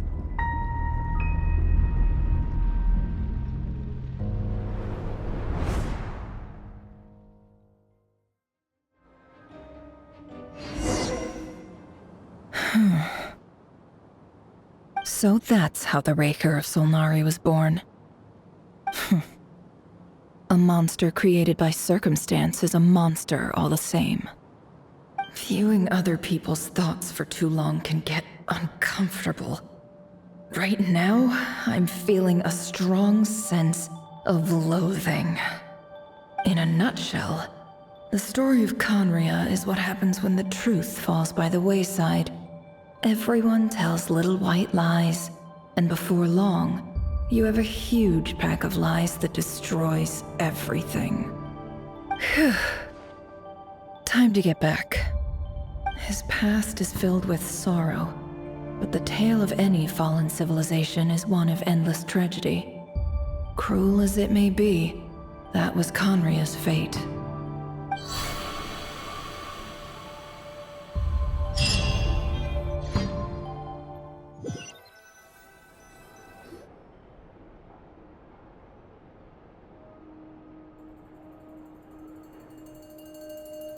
Everyone, I'm back. Can I get a standing ovation? Never!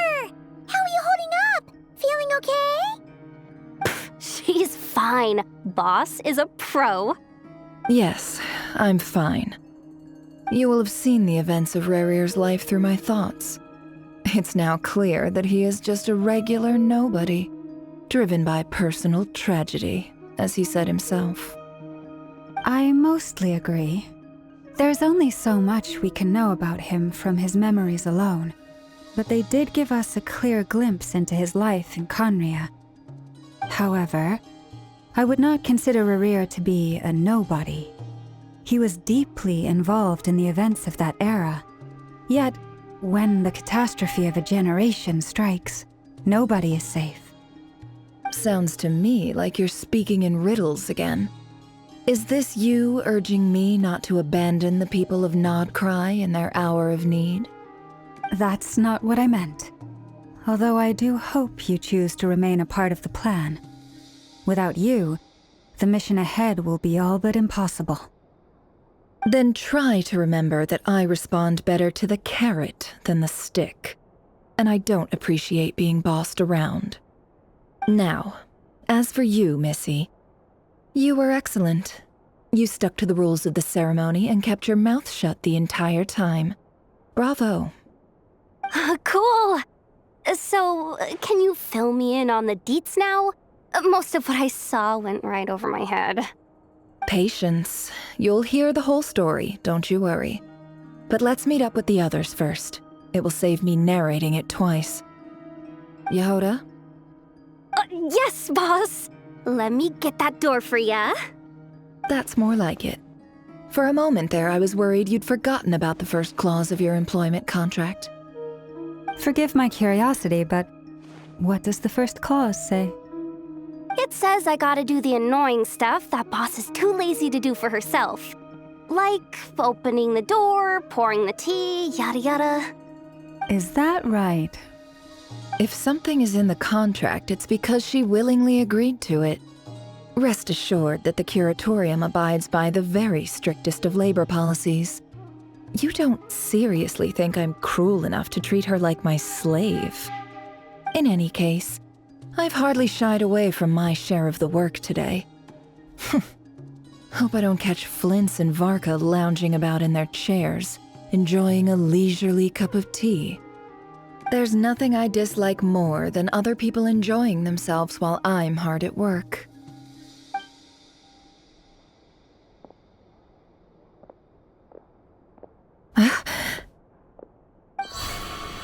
Oh no.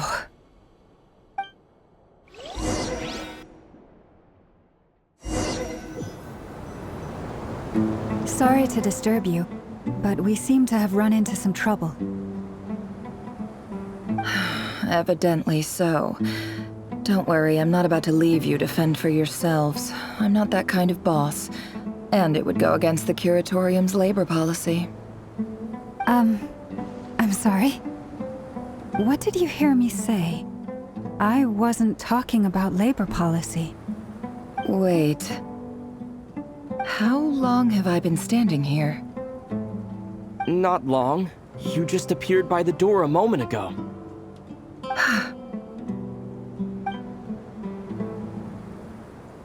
Boss, what's wrong? You look like you've seen a ghost. We've been tricked. We never left at all. Somehow I hallucinated that whole scene back inside the office. Hallucinated? But how? How indeed. This place should heed my will alone. All thoughts and actions that occur in here are just a result of pawns moving across the chessboard in a carefully calculated manner. And nobody has access to this chess set but me. So you control everything in here? More or less. But yes, it's a special technique of mine. Has anything like this ever happened before? Only once. It was the first time I used the chess set. Is there any similarity between what happened then and what's happening now? I suppose my thoughts are a little turbulent, which was also the case my first time. Is there anything I can do to help? The first clause of your contract clearly states that I only need your help with things that I'm too lazy to do myself. Meaning, you're not feeling lazy right now? Meaning, this is not something Yehoda can help with.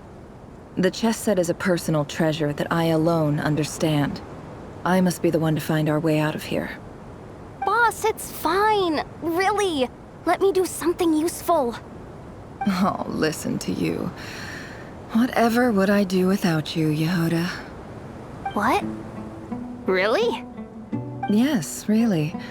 Where would I ever find another employee as obedient and servile as you? God forbid anything ever happens to you. Oh, okay. Well, anyway, I was thinking of fetching some water. There's gotta be a source around here somewhere.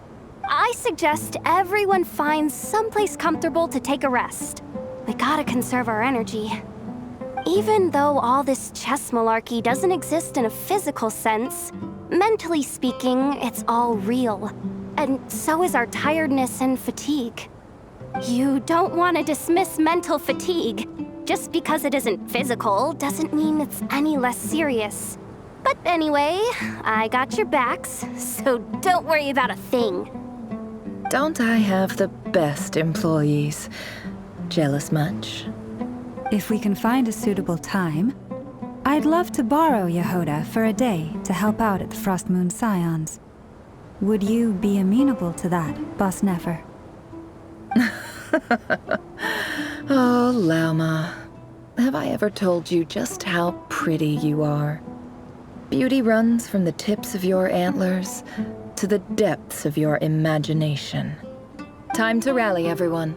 Follow me. As we continue our journey, the same rules will apply. That means stay focused and no talking no matter what we encounter. And don't disturb the chess pieces. You have my word that I will get us all out of here.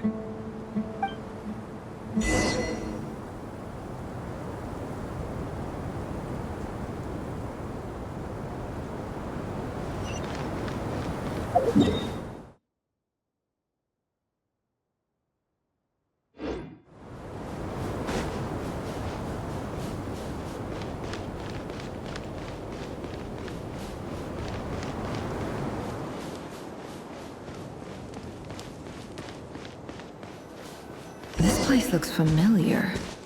That's not a good sign. There's someone up ahead. Time for a little chat.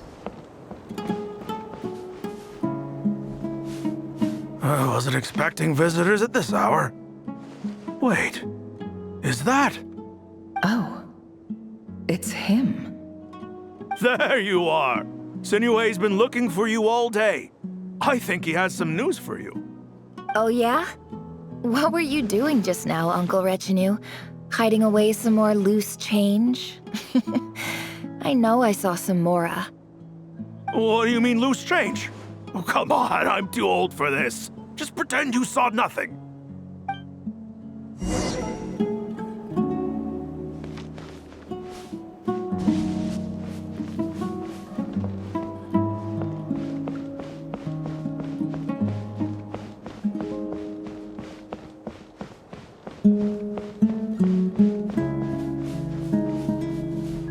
Hey, kid.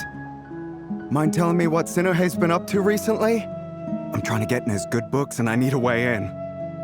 Get in his good books? Why? What do you want with my dad, Uncle Apepi? I've written a new song. I was hoping to showcase it at the next festival, but I'll need his approval. A new song, huh? I'd love to stay and listen, but unfortunately, Uncle Retinue says my dad's looking for me. Well, there's plenty of time and I'm not going anywhere. See that pile of stones? I'll be sitting there warming up my vocal cords. Come find me when you're done. Pile of stones. Got it.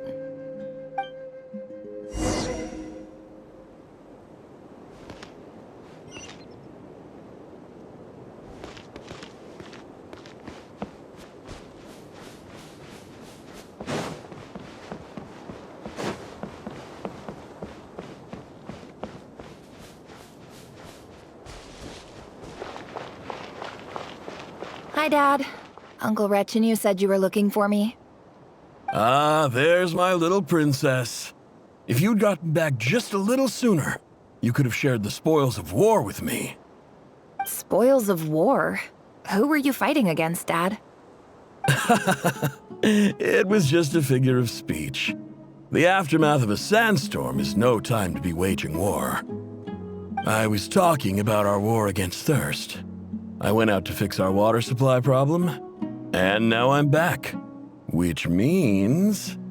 We have a well again! That's right. I found a new one and brought back as much water as I could carry. It should last us for a good while. If it wasn't for these blasted sandstorms, our wells wouldn't be caving in. You wouldn't be spending all your time out searching for new water sources. As the chief of our tribe, I'm supposed to be leading us out of hardship and poverty, onto better things. You know how prosperous our ancestors were. I've told you all the stories. And look at us now, squeezed into these hovels. No one would choose this, if it wasn't for the endless wars over the years. But things are looking up. I started working with some folks from the academia a few months back. They gave me some contacts in return for my assistance in the desert. So you're the academia's helper now? Special ambassador, they call it. Think of it as a partnership. It's nothing bad, okay?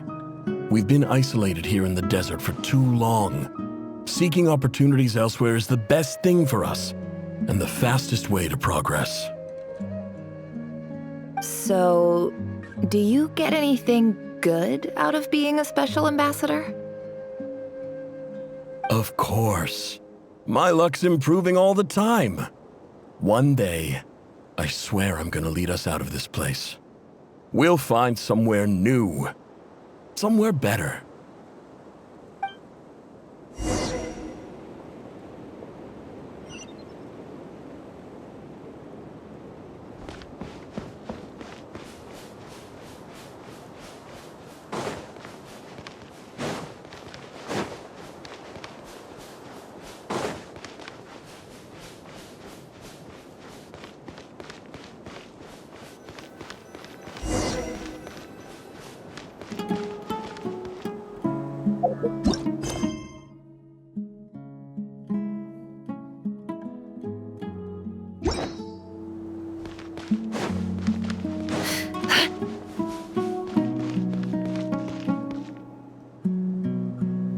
That's our well, and you know it.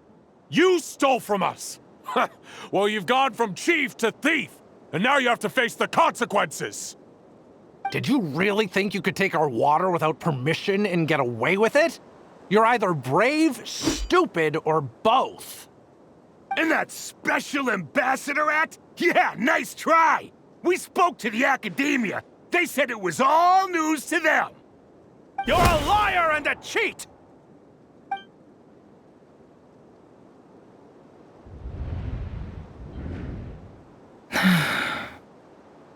I heard Yehuda gasp, but I don't blame her. Most people are terrified by the sight of blood. Corpses strewn across the ground. The wounds are clearly from scimitars and daggers. The desert dwellers' weapons of choice. There's a handwritten note on the ground. Let's see what it says. Halil, this is Sinuhe, chief of the Shimti tribe. Surely you remember me. I was the one who helped you and your colleagues avoid the quicksand in the desert. This is my second time writing to you. I assume my last letter must have gotten lost in the mail, as I didn't receive a reply. I hope this one makes it to you safely. I'm writing to you because I need some help. That sandstorm the other day completely blocked up our well, forcing me to look for another water source in Iab and Unut territory. It was a matter of survival. Praise the gods. The well of the Iab tribe was intact. It was my last resort. I drew what water I could and left, but not without being spotted. I fear they will retaliate. You told me to write to you if I ever needed help. You said you'd be my ally in the academia. I urgently need you. to formally recognize my title of Special Ambassador and send some of your people to assist me for a few days. It's the only way I can convince them that this was the Academia's decision and prevent them from retaliating. This is an emergency. Please send help as soon as possible. Looks like this letter never got sent. The writer died a grisly death, and the letter was trampled into the ground. It's badly defaced. Some parts are barely legible. What a ridiculous lie the surviving Shimti tell. Their whole village was butchered over a sip of water.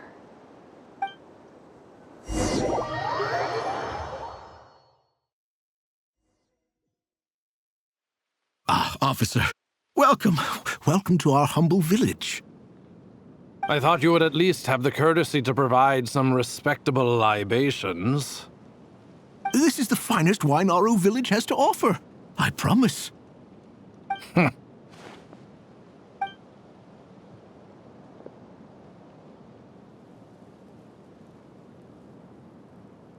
The Academia has agreed to reserve a single space for a candidate from your village. But I remain skeptical of this entire endeavor. I highly doubt anyone in this desert possesses serious academic potential. Please, have faith. If not in us, then in our god. The child we found shows great promise. I beg you, take her away from this place. Give her a chance. Don't let her talent go to waste. I don't recognize her. New arrival? She showed up here a few days ago and we took her in. She's a really bright kid. Please help. I'm begging you. So, where are you from? Nowhere special. Just a sand dune. What about the rest of your family? How many of you are there? Just the one. It's only you? Correct. So, no brothers, no sisters, no mother or father? Any who have slept on a bed of sand, I call my brothers and my sisters. Apart from that, I have no family. All right. Get over here. Sign your name on the form.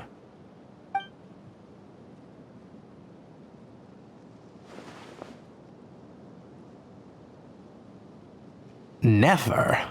You're rather fair-skinned for a desert dweller.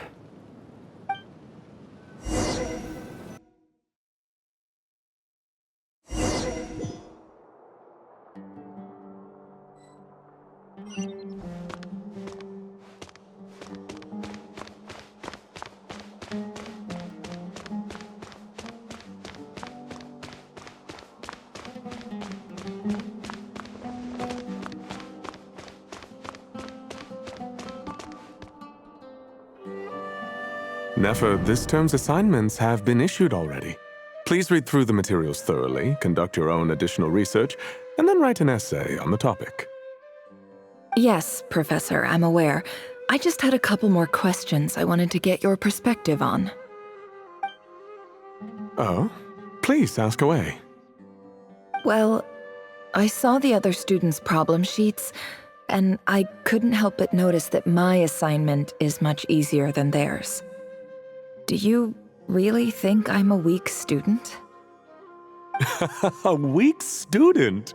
Goodness, no. Quite the opposite. You have a sharp mind. Almost too sharp. I think what you're saying is, a weak student wouldn't have noticed the discrepancy. And if they did, they certainly wouldn't complain about the lighter workload. You see, sharp as they come. You see things the way they are. And I'm sure you know why they're like that. Because of where I come from. Because I'm different. I'm sorry, Nefer. I don't like it any more than you do. It's just... Anyway, you said you had a couple of questions. What's the other one? I wanted to check. If someone sent me a letter to the Academia, where do I go to collect it?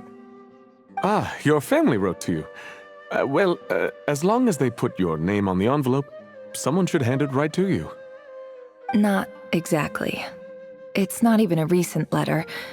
I was just curious where the mail would end up if no one collects it.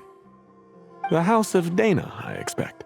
I know there's a box for unclaimed mail somewhere in there, probably sitting on a shelf. Whatever you're looking for, that'd be the place to start. Okay, got it. Thank you, Professor. Oh, don't mention it. Honestly, I feel like I failed you. I'm supposed to be your teacher, but I haven't taught you anything. Hey, don't say that.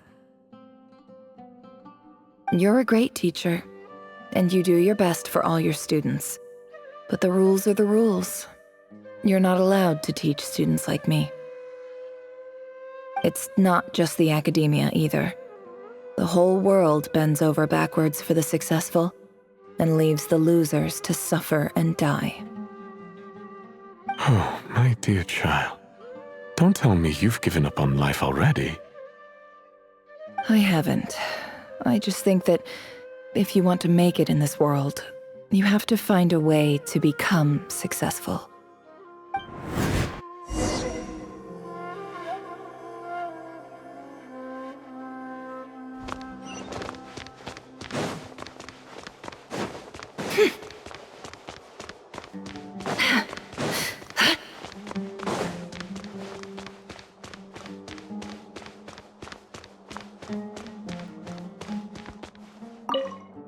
This must be it. A big cardboard box full of unclaimed mail. And probably some letters that ended up here by mistake, too. Let's take a look.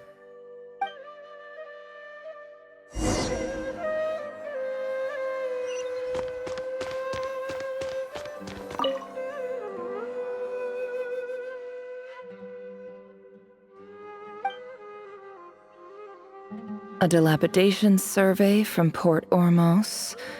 Looks like it's from a Corps of 30 representative. What a strange thought. A bunch of mercs losing sleep over rundown buildings. This one was never even opened. I guess the recipient didn't care what the Corps of 30 had to say about anything. Who was it addressed to? I don't recognize the name. But it must have been a Ksharawar professor.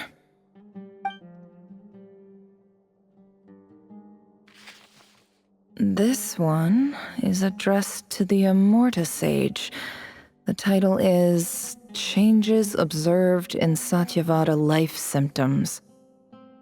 Why do all these letters read like full-blown dissertations? Guided by the incense, we became lost somewhere in the forest. All the barriers between levels of consciousness disappeared as our minds soared around in circles, looking for a branch to seek refuge on. In clinical terms, these symptoms fit the description of incense poisoning. The Immorta Darshan strictly prohibits the use of hallucinogenic substances, but I believe there are still people getting away with it. For example, my neighbor who always breaks out into song and dance after using incense. This seems like something the academia would want to know about. Why wasn't it collected? Wait, what's this written on the back? It's so small. The note says, "The sender authored this letter while under the influence of mushrooms.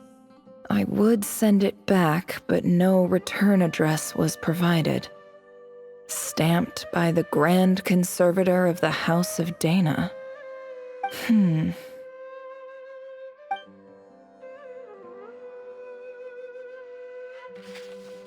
This next one is addressed to Grand Sage Azar.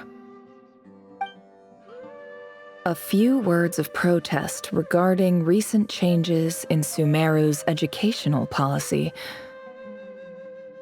In recent years, the academia has taken on a small number of students from the desert region, as per the policy to this effect. However, it appears to me that these students have not, in fact, been provided with educational opportunities that are, in any meaningful sense, equal to those enjoyed by their peers. As well as receiving dumbed-down assignments and perfunctory tutoring, they do not even have full access to the Akasha system. Education is the fundamental purpose of this institution, which should go without saying in a nation whose founding virtues are knowledge and wisdom.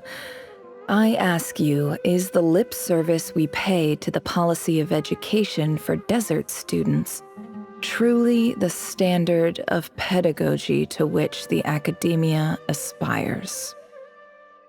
As Grand Sage, policy decisions are your prerogative. But do not forget your roots. You and I were once students too, as was everyone else in this institution.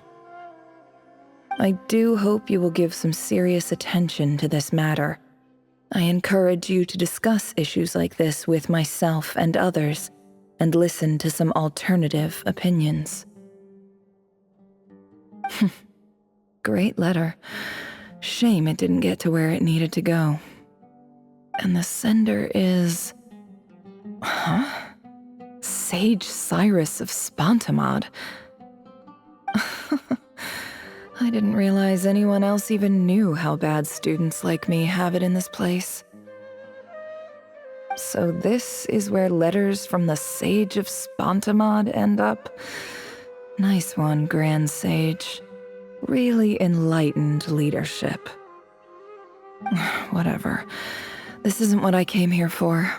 Moving on. I'm not exactly holding out hope that a letter sent from the desert would even make it here.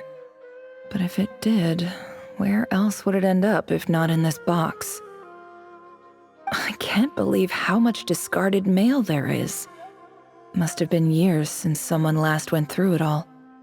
And this is just one box. The whole House of Dana is boxes on shelves. I don't believe for 1 second that any human being has sat down and read through all the documents in this place. Who has that much free time on their hands?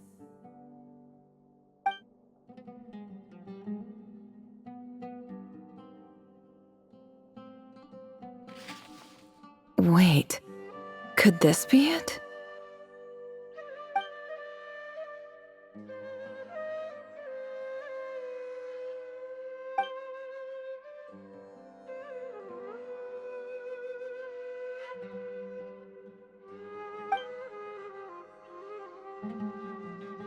Greetings, Halil. My name is Sinuhe, chief of the Shimti tribe. I was the one who came to you and your colleague's aid when you ran into trouble in the Great Red Sand. I don't know how well you remember it now, but I brought you to safety and gave you some water and other supplies. You seemed very pleased and told me your name. In my tribe, learning a person's true name is serious business, and I therefore see you all as friends. You were kind enough to leave your contact details, so we could stay in touch. The Shimti tribe lives a harsh, nomadic existence in the desert. You were sympathetic towards my plight, promising to make me a special ambassador of the academia and help us find a way to make a better living. This brings me to my reason for writing. Our tribe has fallen on particularly hard times, and I would like to ask for your assistance. There was a terrible sandstorm a few days ago, which blocked up the well in our land. To ensure my people's survival, I had no choice but to venture into Iyab and Unut territory in search of an alternate water source. The Iyab and Unut are descended from the Thamudians, while we trace our ancestry to Tulatala. We worship the Lord of Flowers and have had relatively good relations with our fellow tribes up until now. I found a well belonging to the Iyab tribe. They declined to help us, but I really had no other option, so I took some water to keep me and my tribe alive. My actions are certain to incur their wrath. When we met, you assured me that you would be my ally in the academia. I would like to take you up on that offer, because I really need your help. I wonder if you could send an academia representative to meet with me. That aside, the last time you were here, you mentioned that the academia had started accepting students from the desert, and I told you a little about my daughter, Nefer. We have next to no resources here in the desert, and my power and influence are limited. Would you consider enrolling my daughter at the academia? She is a smart girl. I know she won't disappoint you. From the outset, the academia never took you seriously. Those things they promised were just empty words. I doubt they even remember the name Sinuhe. And you were so emphatic that your luck had finally changed for the better. You swore you'd lead us to a better place one day.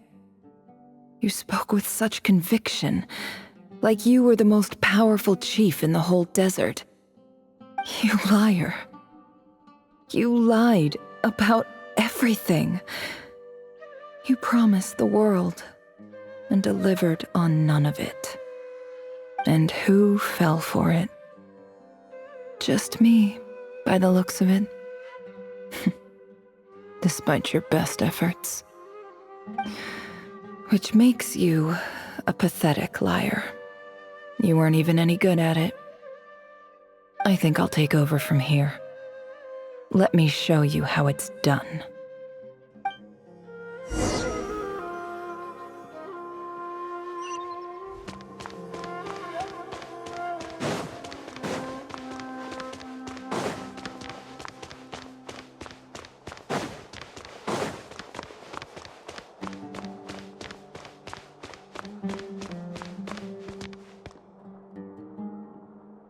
I just came to say goodbye.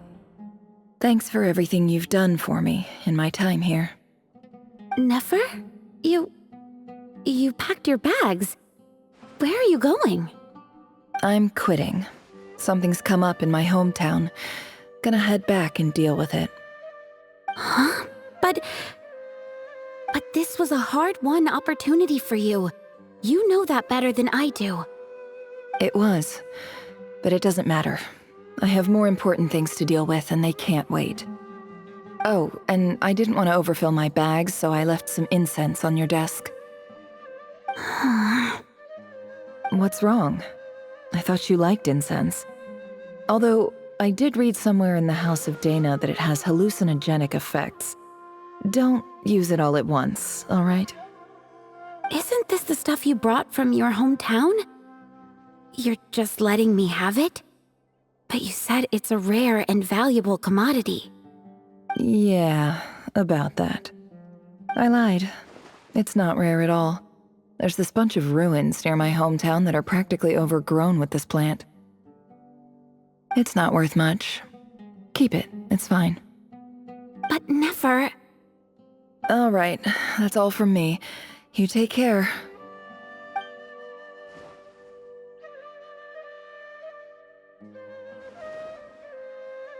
Don't forget me, okay? I mean, we're more than just classmates, right? We're friends.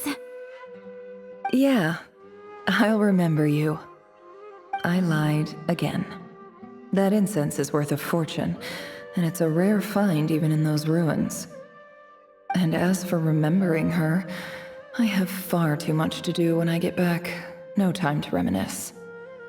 I'll be lucky if I even make it through this alive. But either way, I expect I'll forget you pretty quickly.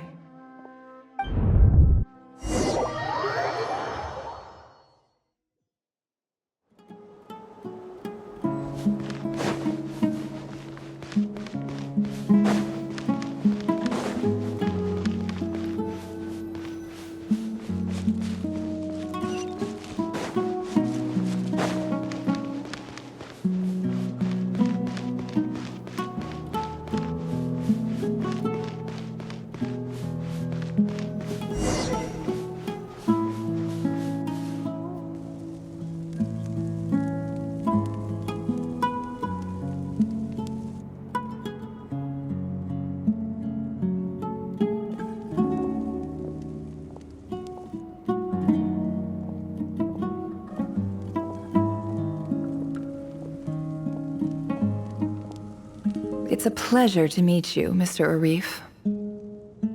So, what does the Academia want? Since they've sent their special ambassador, I assume there's a big business deal to be made.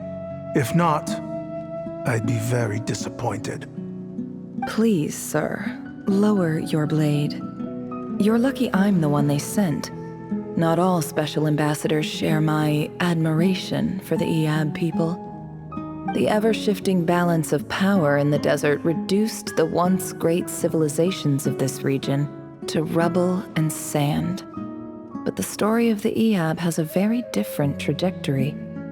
Others grew weak, but you grew strong, beginning in obscurity and moving to prosperity. You're the only ones who defied the trend. Huh. So, you do know who you're dealing with? This well is the perfect symbol of your strength, is it not? It used to belong to the Unut, but it looks like you have control over it now. You're not wrong. But I'm sure you didn't come all this way just to flatter us. Of course not. I came to bring you some very good news. Some information that recently came to light, which might just be your ticket to freedom. Records uncovered by the Vahumana Darshan show that a certain well currently under Iab control is built on top of some ancient ruins. These ruins are of great archaeological interest to the Academia. I checked the map carefully on my way over here, and I'm confident that this is the well in question. The Academia is offering 50 million mora in return for excavation rights. 50 million? No, wait. If these ruins are as important as you say, 50 million's a little low, don't you think? Don't get greedy, Iab. We know far more than you think. We know that you seized this well by force. Wasn't that the first step in your rise to power? To drive away the Unut and steal their water supply? So what if it was?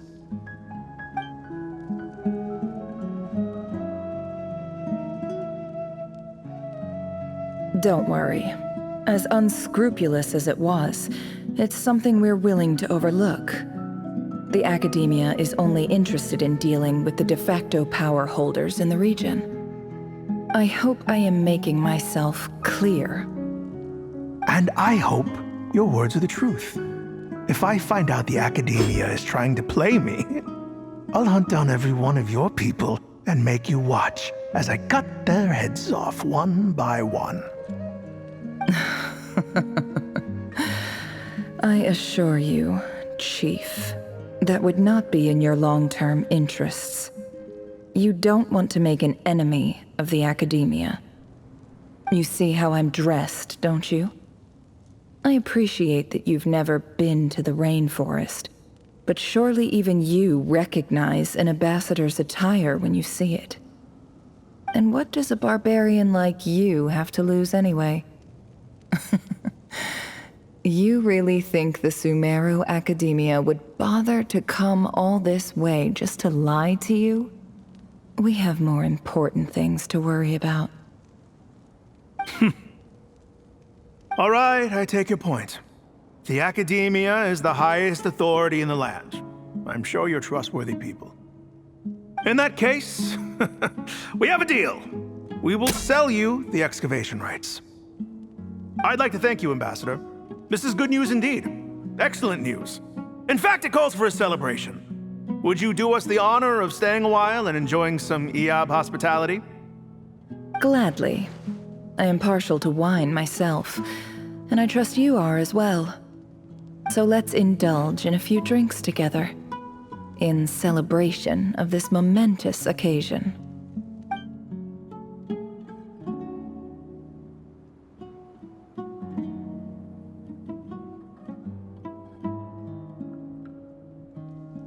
Chief! Chief, it's an emergency! It's the Unut. They've taken the well. What? Well, don't just stand there. Take it back. Yes, Chief. I have every confidence in the EAB's military superiority, and yet... What is it? The Unut's response was alarmingly fast. The day after we reach a deal, they seize the well. This can't be a coincidence. Perhaps there is a traitor in your midst. I don't think so. I am obliged to remind you, Chief, that the Academia will only deal with the de facto power holders. If you cannot regain control over the well, I'm afraid you won't see a single mora of that 50 million. No! Please, Ambassador, just give me some time. I swear the Unut will not get away with this. That well is ours, and so is the mora. Glad to hear it. I will wait here for an update. If there is a traitor, I will find them. In the meantime, make yourself at home. I'll report back as soon as I have an update. Much obliged. Wow. All it took was a few words and I've got him wrapped around my finger. What an amazing feeling. So, in summary, Ambassador, the Academia would rather negotiate with our tribe instead of the EAB, yes? The EAB are ruthless murderers who don't listen to reason. And now they have the gall to interfere in our research projects in the desert region. So let me ask you, Chief, if you were the Academia, what would you do? Kill them all, of course. Precisely. The Academia does not tolerate those who stand in our way. The EAB have held back our academic pursuits for too long, and our patience is wearing thin. At the same time, there is simply no way that the Academia can be seen to be intervening in desert affairs. I'm sure you understand where I'm coming from. We have our own rules out here. If the rainforest dwellers raised arms against a desert tribe, you'd start a bloody war. Right. We can't confront them ourselves, but we can support their enemies. The Unut have always had strained relations with the EAB, which makes you our natural allies. Natural allies. Weren't the EAB your allies once? You were quick to send them after us to protect your interests back when we stole that water. And now look at you. You're at each other's throats. Let me be clear. The Academia wishes to collaborate with the legally recognized rulers of the desert in this matter. We are asking for excavation rights to that well, and our offer is 50 million mora. Say no more. I believe we have an understanding. Good. Then I suggest you get to work. Get us access to that well, and the mora's yours. You see, Dad? Lying is easy when you know how. People will believe anything.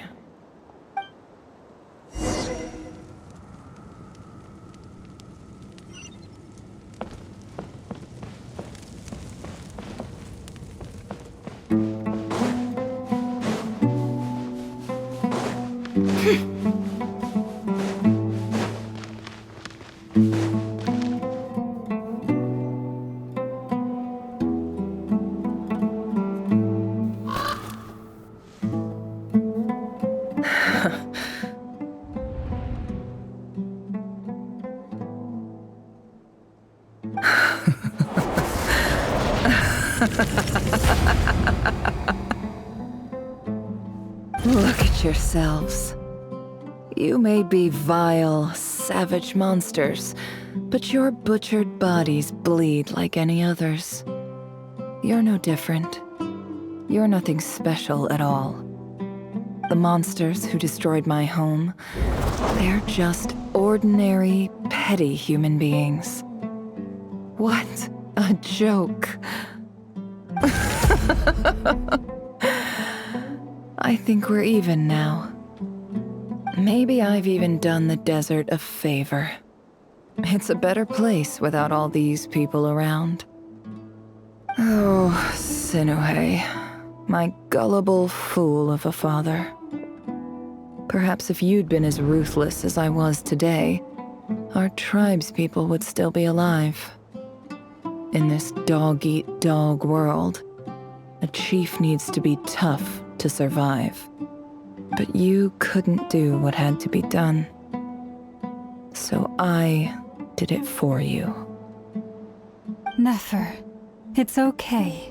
All of this is in the past now.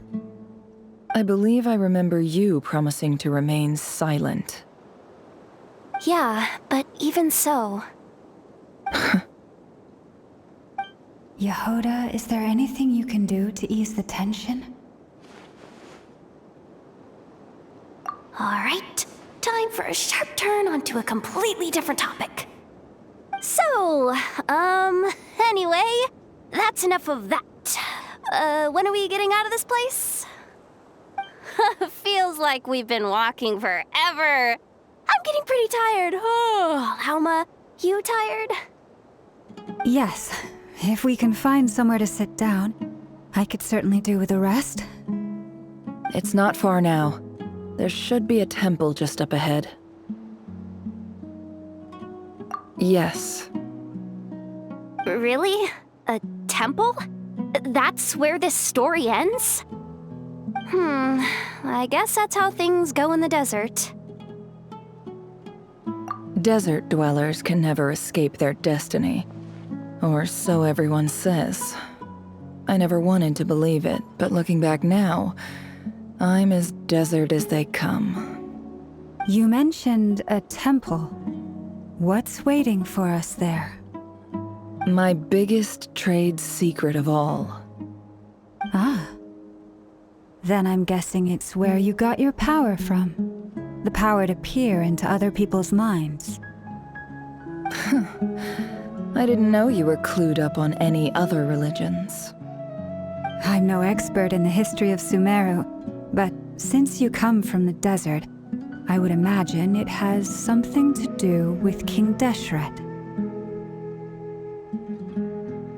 Sounds impressive.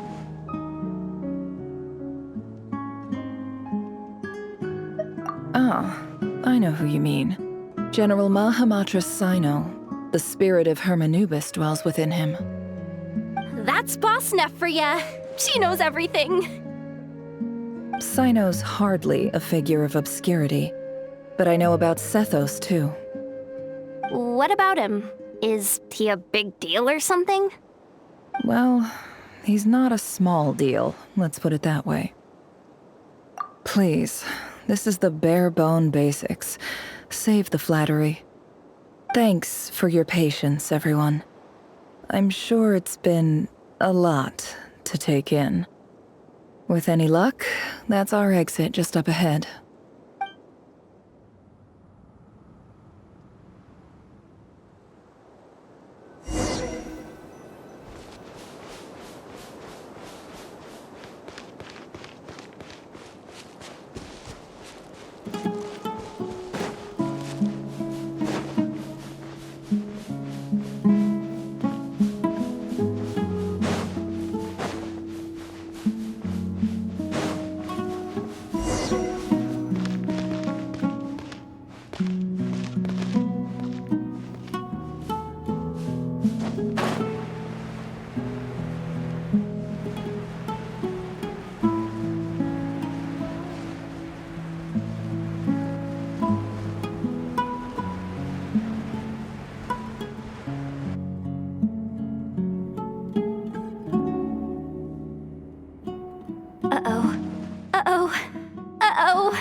Depth here.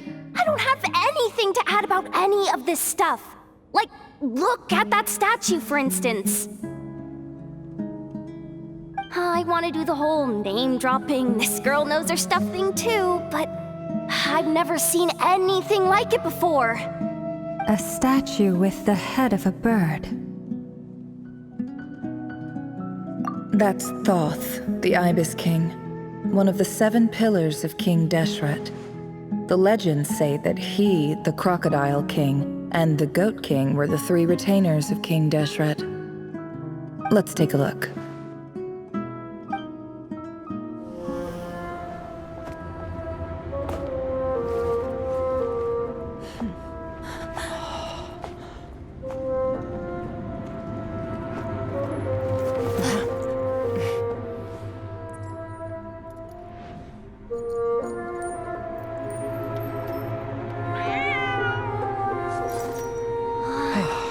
It's just Ashru.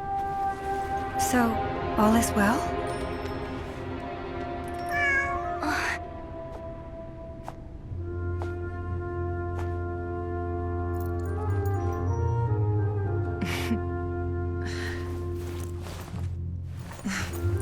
Typically speaking, at this point, the world disintegrates.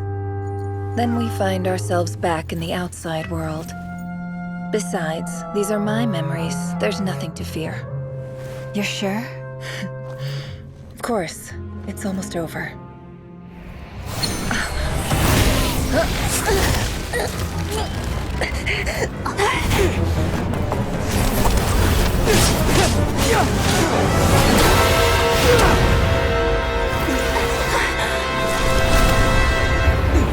Never! Hold on!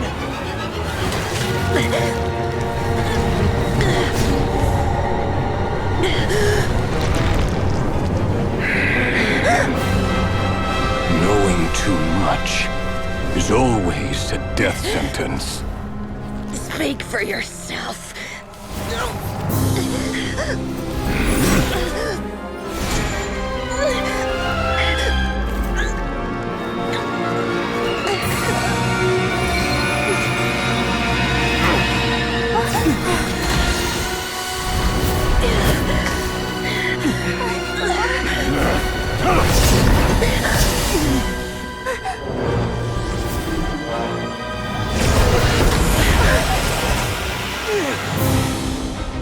How repulsive.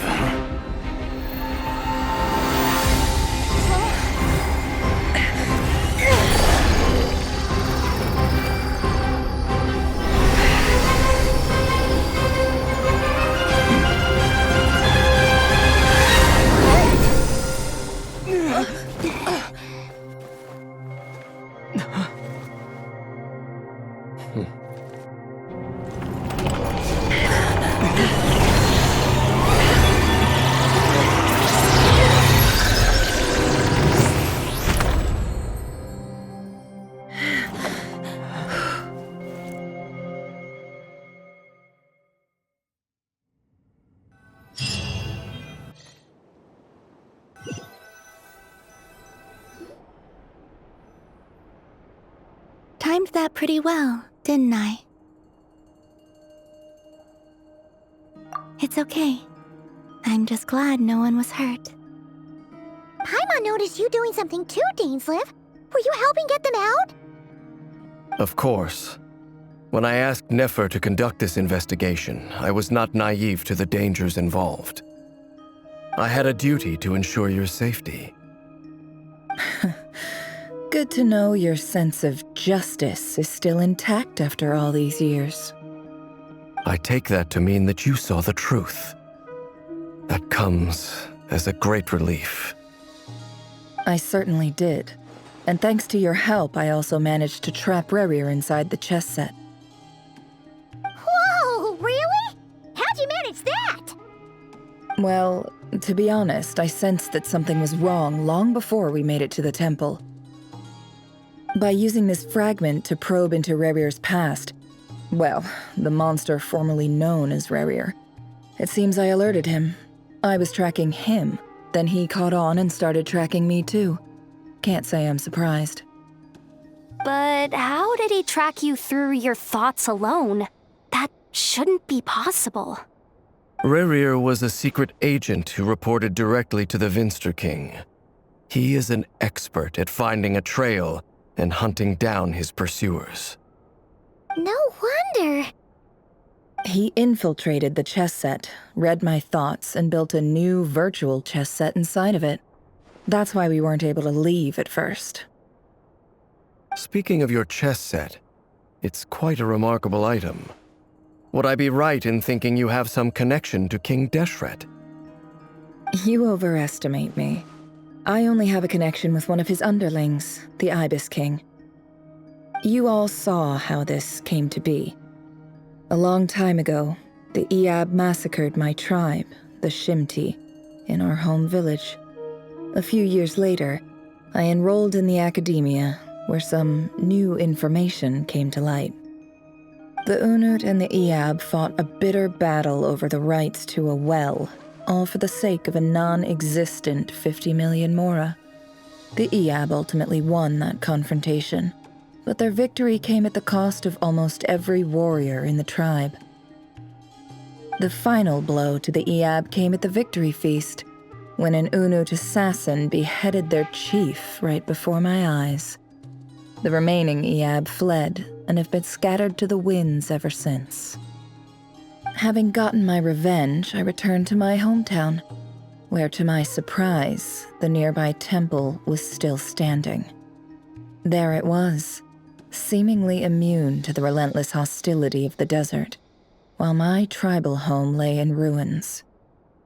As I stood there gazing at the temple, I noticed a cat just outside.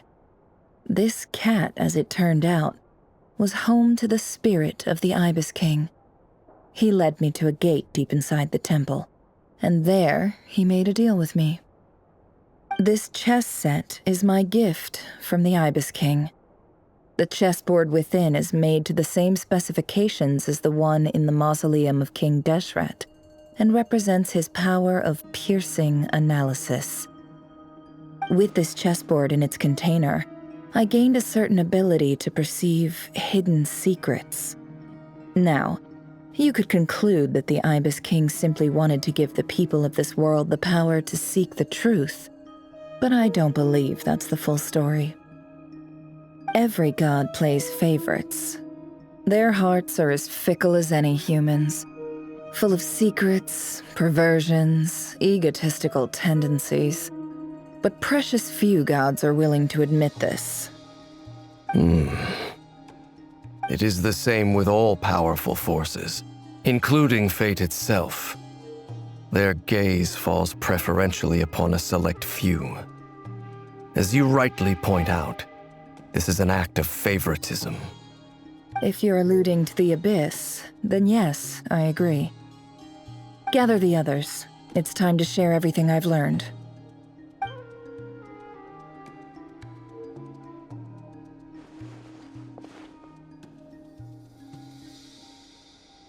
Thank you all for being here. As promised, I did some further investigating into the Reicher of Solnari's background. I am pleased to report that the investigation has been most fruitful indeed. The Reicher of Solnari, real name Rerir, was once a Conrian subject who served the Vinster King. I will now share the important details of his story. Please save any questions or comments for the end.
So that's why he's so obsessed with the moon. A tragic tale, to be sure. But it does not excuse his many transgressions. No matter how much Rerir suffered in the past, the fact remains that he is what we know today as the Wild Hunt, wreaking havoc upon innocent lives in Nod-Krai. He becomes more dangerous with each passing day. If left unchecked, it is simply a matter of time before all of Teyvat suffers the consequences. This is a threat that the Knights of Favonius cannot ignore. A question for Miss Columbina. Forgive me if this is presumptuous, but have you ever seen the spatial gateway that appeared in Rerear's memory? Never. But I have heard stories of something called the Moon Gate, and this seems to fit the description. Miss Lauma, any thoughts on this?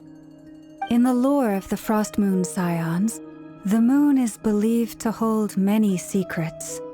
Some sources speak of ancient knowledge, others of a gateway to the unknown.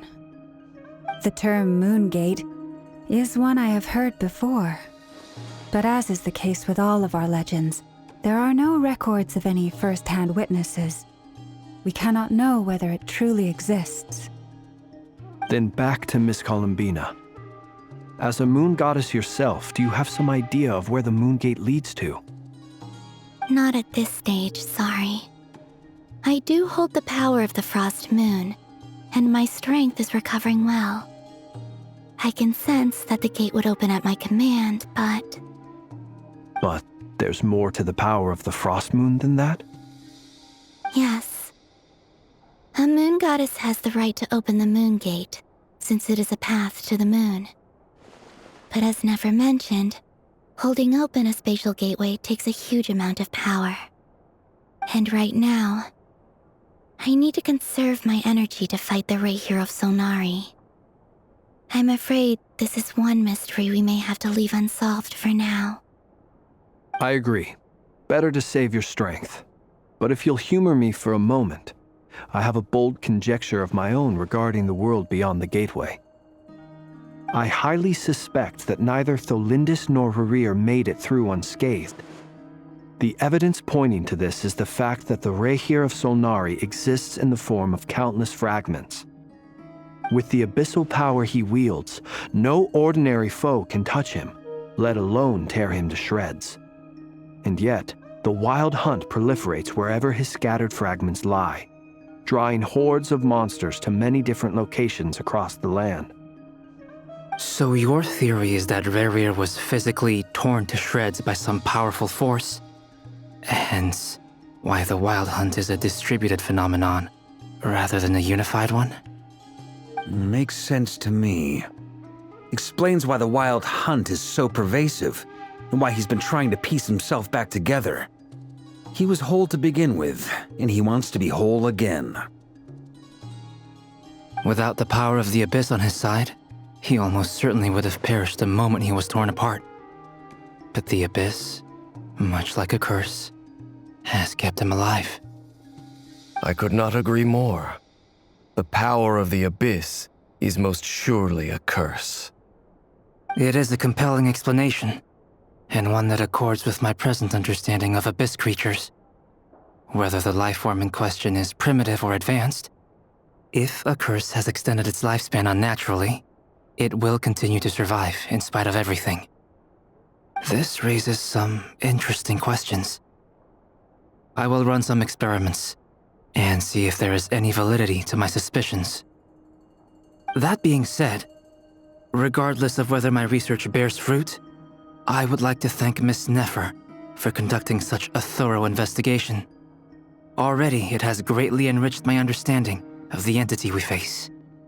My pleasure, Mr. Albedo.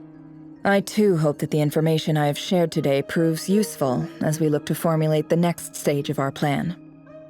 Hey! What is it, Dainsleif? You look really upset! It's just... when I think of the man I once knew as Rerear, I struggle to understand why things had to turn out like this. The two of you used to be friends, didn't you? I don't know if these words will bring any comfort, but my heart goes out to you. Mine too. We can never know all the hows and whys of the way things are. The moon and stars are full of untold secrets and lies, and the skies are host to many more mysteries than these alone. Yet, None of that can begin to compare with the complexity of human life. Those are the first comforting words I've heard in a long time. Thank you both. Well, I think this is a good place to end today's meeting. I'm sure Nefer needs some time to recover. She's been through an awful lot today. That's very thoughtful of you, Lama. Of course. Sounds good to me. Take some time to rest and digest before we reconvene to nail down a plan.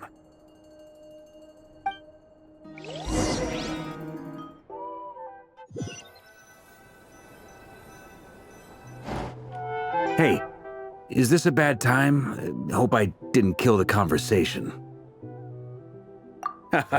No need. Come on, let's talk outside.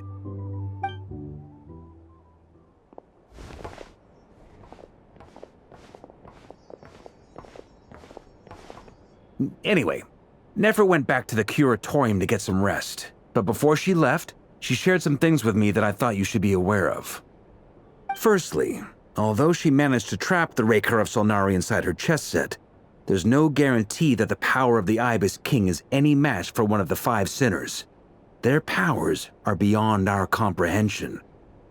It's only a matter of time before he finds a way to break out. We have to come up with a plan and take care of him before that happens. Honestly, Paimon figured that might be the case. So, how long have we got?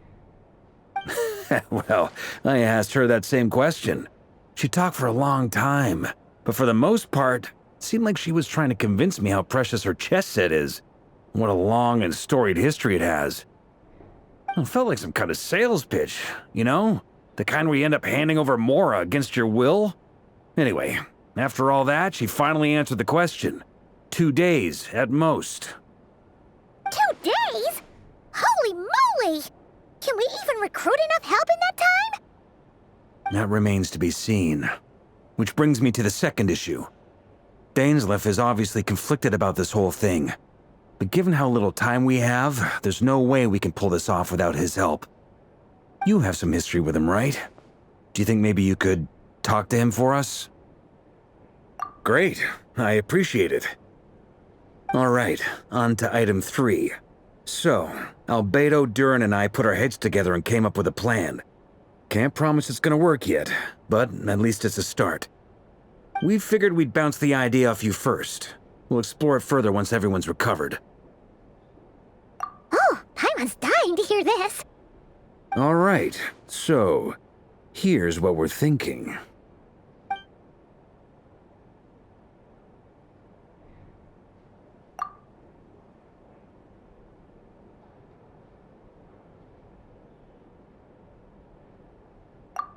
We felt a little uneasy about roping you into this. I mean, firstly, you're not locals, and secondly, none of us are your boss. You're well within your rights to refuse if you so choose. Roping us in? Why would you even say that? We know the stakes here.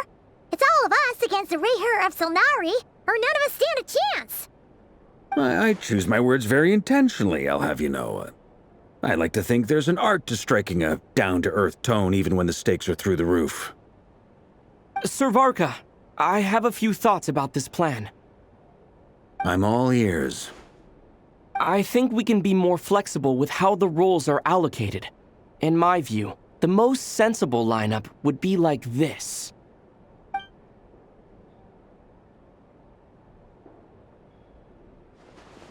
I see your point, yeah. But if that's how we're going to approach this, you'd better make sure you're ready. To be clear, I don't doubt your abilities. Far from it. I just want to make sure. Are you really willing to take all this on? I want to do everything within my power. The Rayher of Solnari is a truly fearsome opponent, and if I do my part, it'll greatly reduce the risk for everyone else involved. Well, that tracks with what I've heard. Jean's mentioned in her letters that you're so diligent it's almost abnormal. As in, most people weigh up the risks and rewards in situations like this. But you seem to just march towards danger without a moment's hesitation. Of course, everyone appreciates a fearless pioneer. But all that aside, I'm the Grand Master of the Knights of Favonius, and you're our honorary knight. I want to make sure your courage doesn't come at the expense of your safety. Thank you, Sir Varka. I should be the one thanking you. It means a lot to have you on board. I'll give some serious thought to your suggestions.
This is a thorough plan, but I do have one last question before we take action.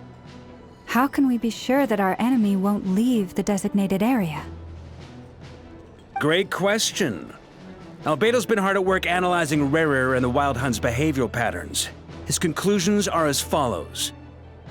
Firstly, from the earliest known confrontation until now, Rerir has never displayed any ability to manipulate the dimension of space, so it's unlikely he has any power in that domain.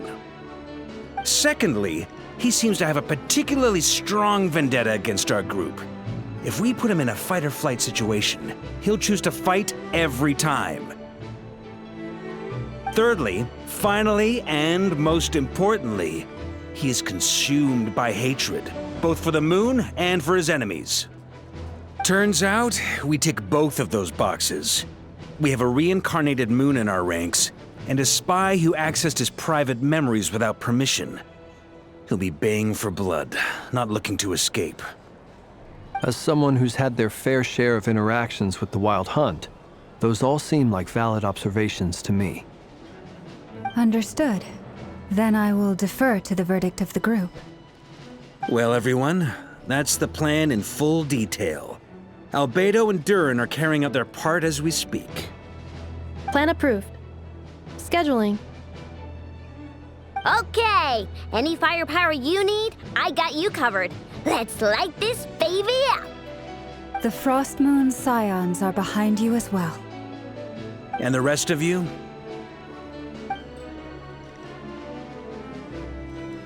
No objections? All right, then it's settled. This is the plan we're going with. Next up, an old tradition of mine. Anyone who wants to back out, now's your chance. Wait, we can still back out of this? Everyone says things they regret, right? I don't want anyone feeling trapped because their mouth said yes before their brain had time to think things through. A very people-first approach. I hear that's common practice in the Knights of Favonius. Heh. Who'd you hear it from? D-Luke? Shh. We don't use people's real names at work. This contact will be known only as Owl, please and thank you. This plan can only work if everyone does their part. Flint's and I will absolutely support it. We shall indeed. You'll be glad you accepted our help. Also, you are the last person I expected to see here, Miss Dory. It's not often I get called Dory in a work context. My peers usually call me Lord Sangamabe. So, the longer your name, the higher your net worth. Is that the idea here? In that case, Mr. Flint's here must be worth a fortune. That's right, I know your full name. It's... The walls are thin here. I'd appreciate you keeping that a secret. Okay, fine. Ugh, I'm actually only here as a favor for someone else. Do you have any idea how much it would cost to hire me otherwise? Oh, does this mean someone out there actually has the power to boss Dory around? It most certainly does not. We have a long-standing and mutually beneficial business partnership. She's actually the mom of a friend of yours. Said mom supplied me with a great little trinket, but now that lady's ruined everything. If I don't start building a little goodwill now, my whole business in Nod-Krai is gonna go down the drain! Okay. So what exactly is so special about this pendant? It's a lucky charm that a great mage made for me.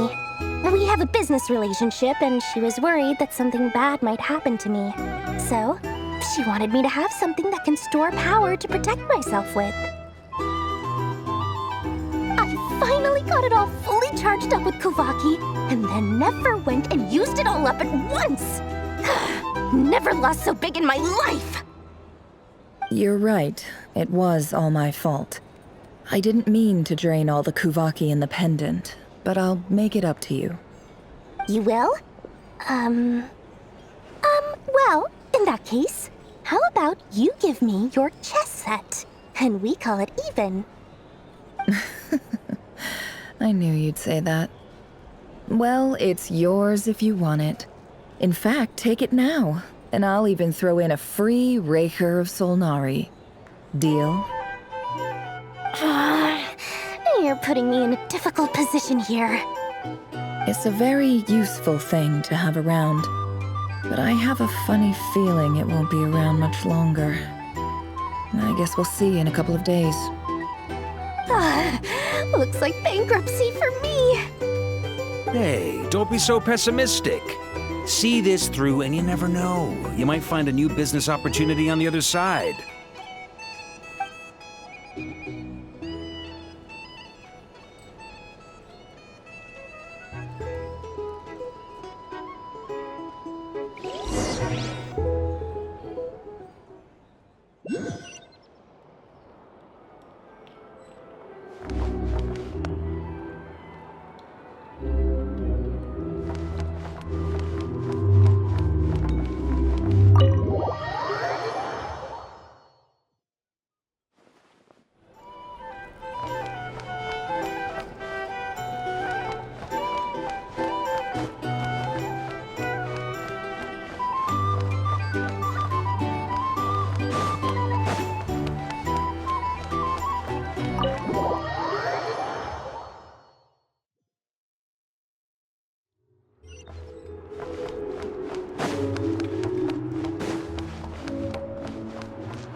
Feeling ready?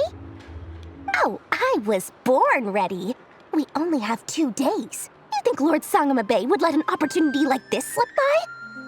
Don't forget, when something's in high demand, the people with the goods on hand get to charge the highest price of all, even higher than the sellers taking advance orders. Ta-da! See? It's right here!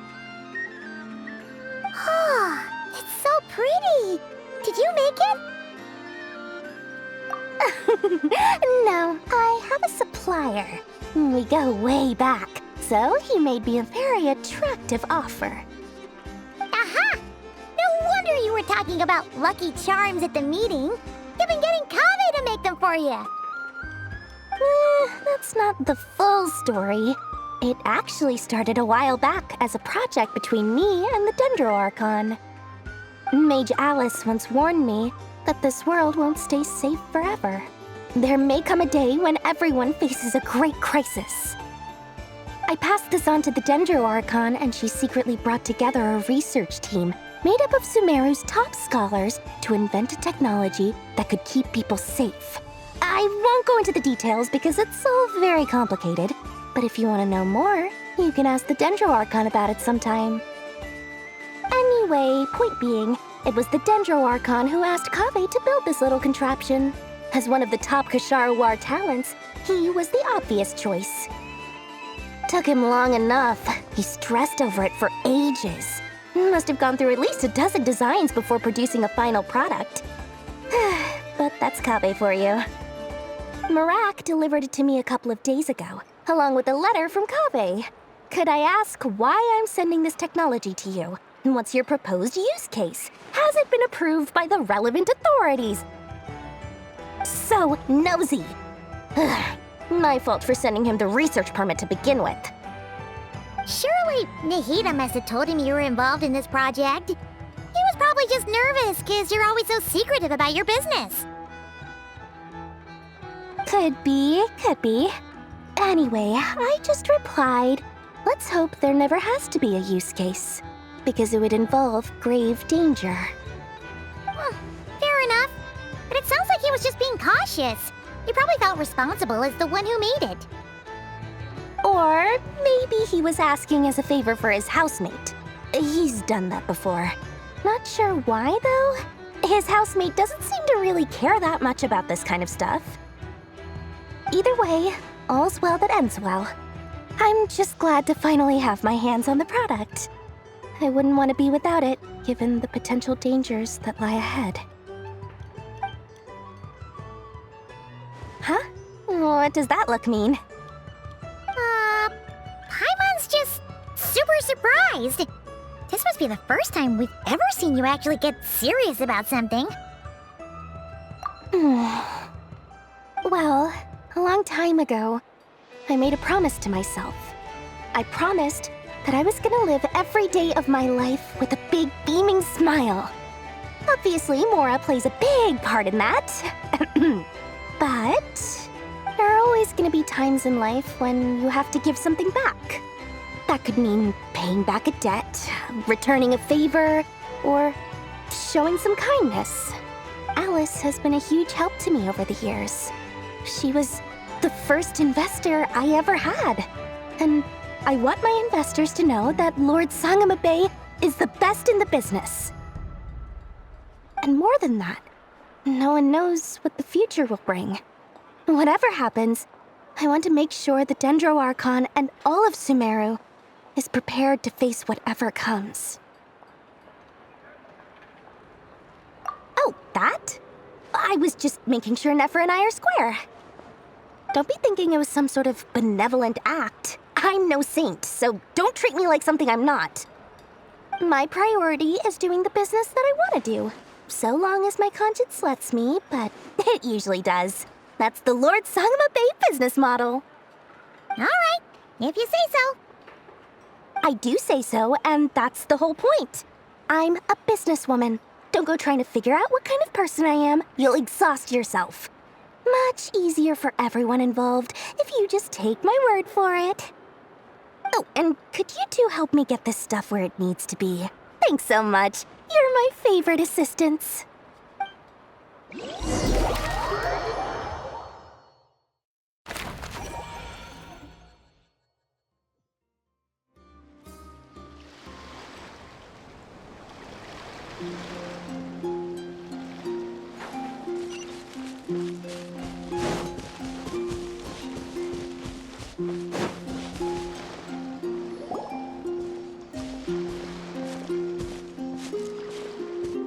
Traveler, Paimon, it's good to see you.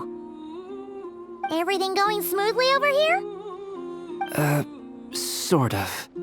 As you're probably aware, Varka, Diren, and I captured some abyssal creatures from the Wild Hunt.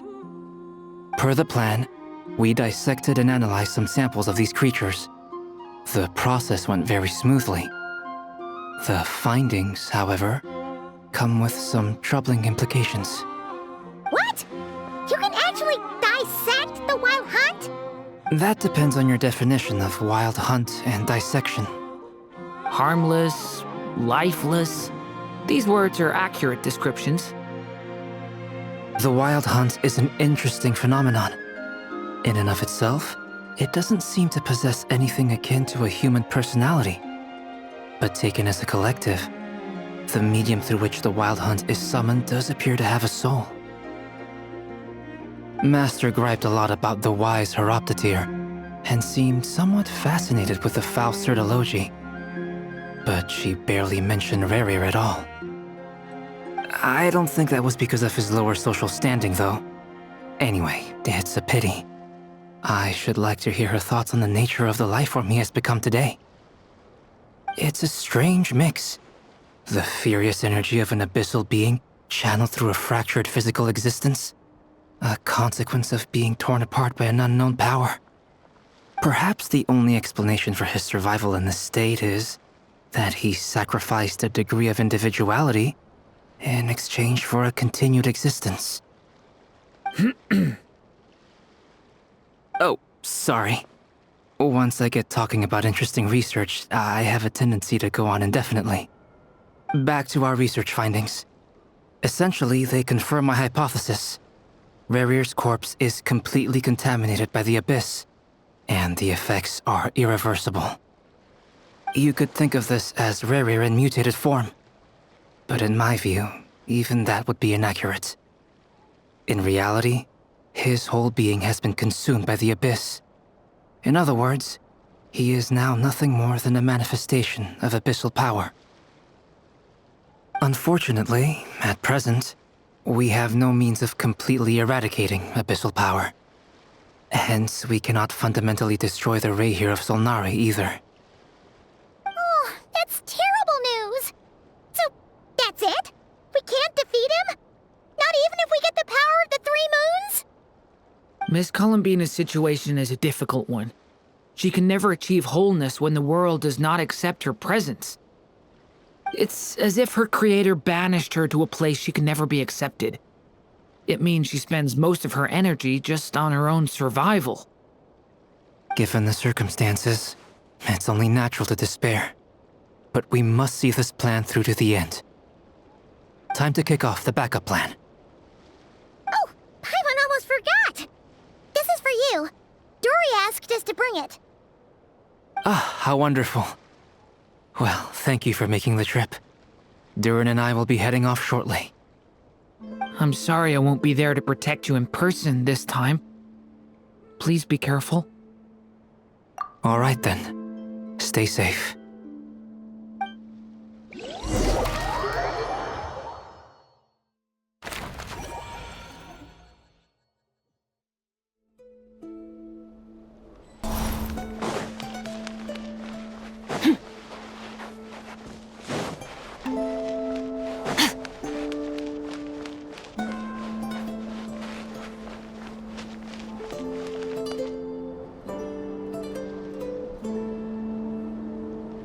Miss Lauma, is everyone here?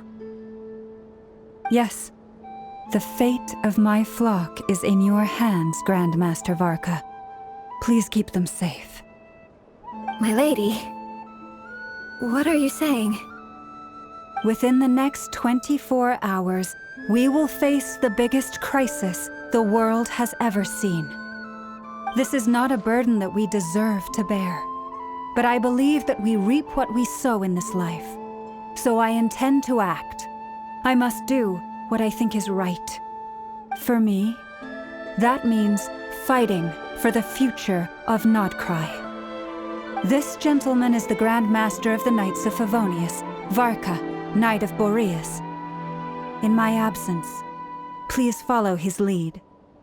Hey, everyone. Guess I should introduce myself. Well, to start with, I know my way around a battlefield. Biggest strengths are honesty and hard-workingness. Anyway, point is, I don't intend to let Lauma down. I'm gonna do everything in my power to keep every last one of you safe and sound.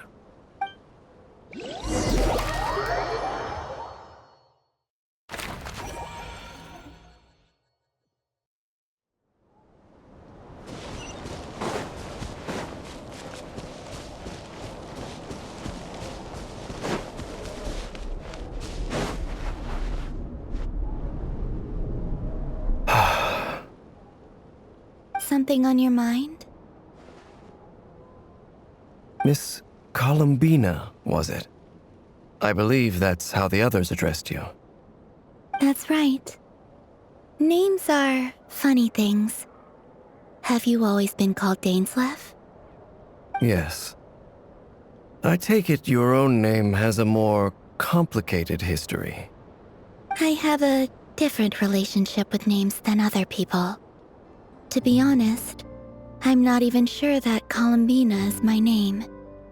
At least, not in the same way that Dainsleif is yours. But it's what everyone calls me, and I go along with it. A lot of my life has been that way. I get so used to things that I forget to question why they are so. I never used to think much about where names come from, or what they mean to people. Maybe something's wrong with me. You're different from other people. I sensed it the first time we met. You're more perceptive than most. I'm sure your long life and rich range of experience explains that. Do you ever find yourself missing Conria, Mr. Dainsleif? Difficult to answer. I have dreamed of the past many, many times. Sometimes I'm fighting tooth and nail. Other times I'm lying on the ground, defeated. I don't recall any happy moments from that time. It has been too long. Is that because hatred survives longer than love and affection? That would not be for me to say. I make no excuses for the grudges I bear. But whatever the reason, I remember little that was beautiful or sentimental. Thank you for your help with the Rerir situation. Without your efforts, I never could have learned the hidden truth of his story. You're welcome. I know he's your friend. Friend? He betrayed me. And I never really understood what he was going through in life. Some friendship, that is. Okay. So, do you plan to fight him with us? You see, you're torn.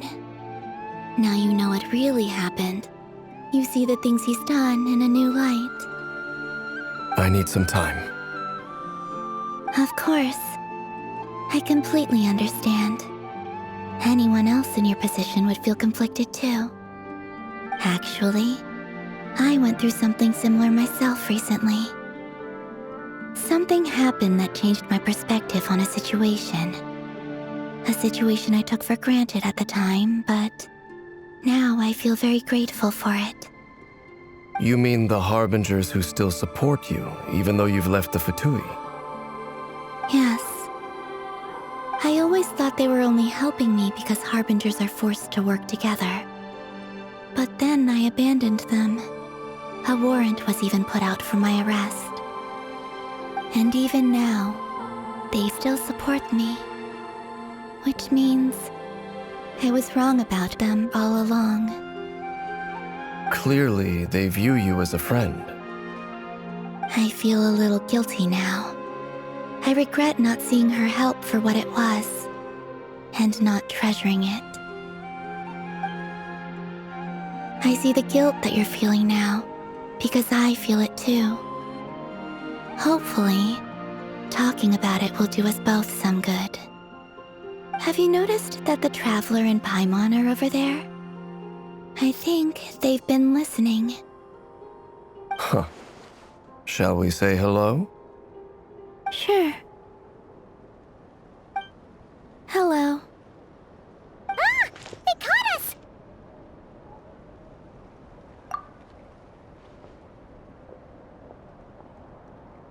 I apologize for making you worry. No doubt you wish to know where I stand on the plan to take down the Rerir of Solnari. I'm afraid I need a little time, but I will seriously consider joining you. You will? Oh, thank you so much! Everyone will be so grateful to hear that! They needn't be. This was something that I was going to have to face up to eventually. That doesn't matter to them. They're grateful to you regardless. You can't control their gratitude, so just accept it. And then, have a think about whether you're willing to join us.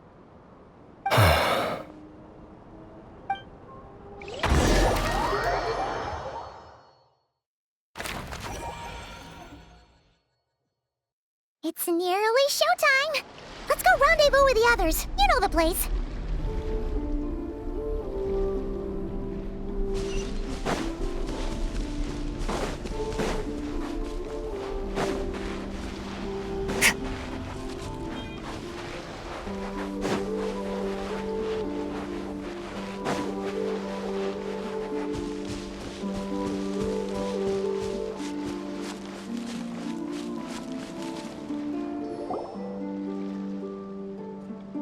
Ah, you're earlier than I expected.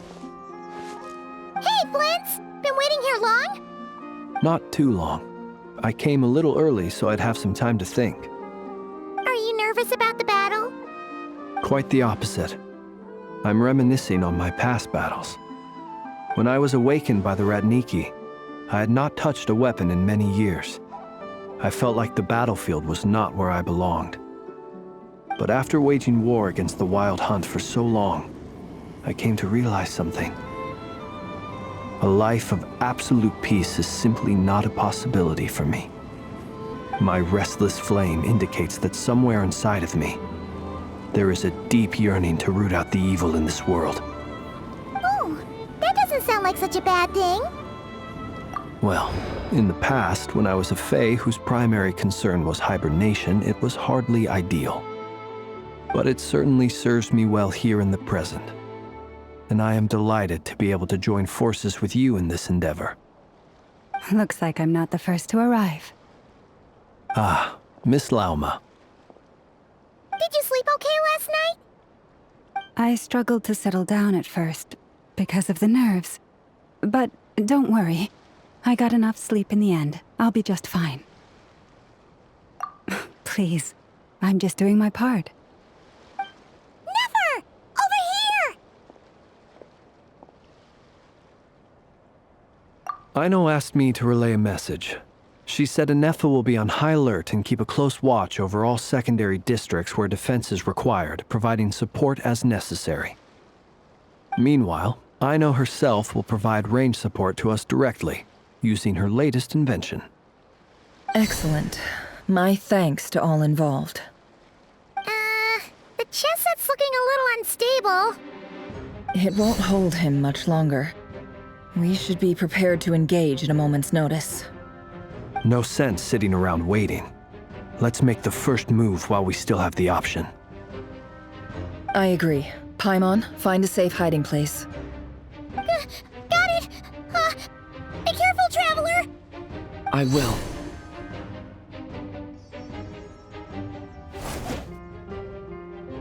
Everyone, take your positions as soon as the battle starts. Every ounce of strength we have in our bones, let us bring to this fight. Ready? Let's go.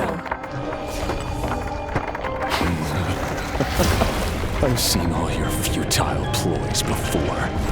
You have become the authors of your own demise. I wouldn't be so sure about that. You are merely a moment of sport before I tear down the moon.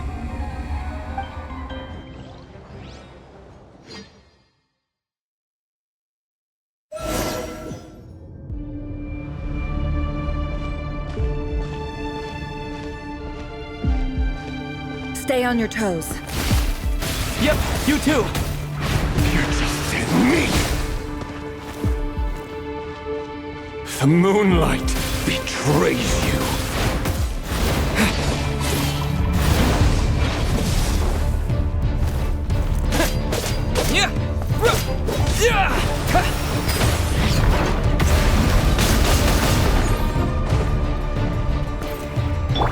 You poor lost lamb. Let me help you guys. Take this!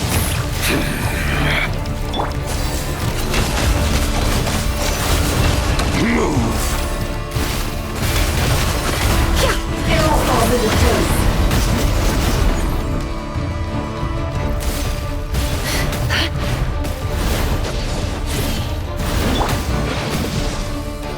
Go! Hunt them down! Leave this The place. moonlight betrays you. Move! Moonlight betrays you. Seek within. Observe. Hunt him down! Be silent. Fear the dark. Steady now. Hunt him down! For the everlasting forest. Betrays you. Protect us. Can't hide the truth. Move!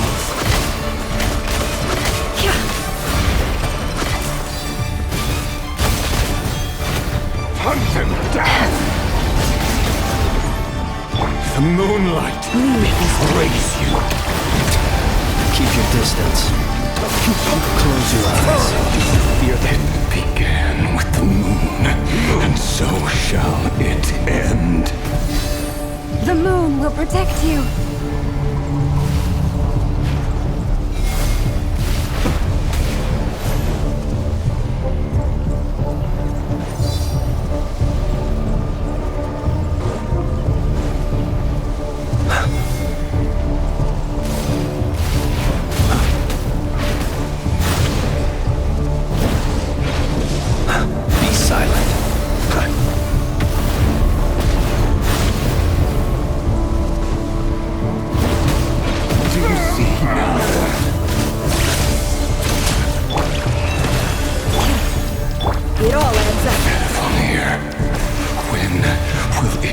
Is you foretold?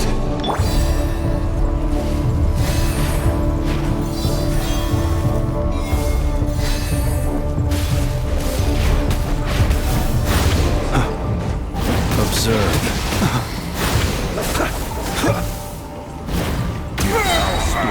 Welcome here.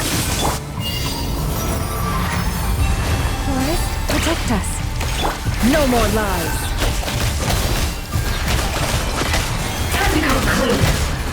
Moonlight. Beware the creatures of the night.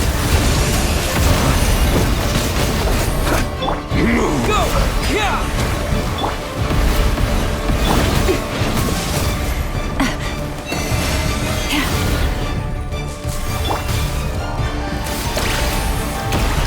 Close your eyes. Pathetic. Are you quite finished? The moonlight betrays you. Fear the dark. Observe. Steady now. Futile. Close your eyes. Hunt Be silent. down. The night falls. By the frost moon of old, leave this place. It all adds up.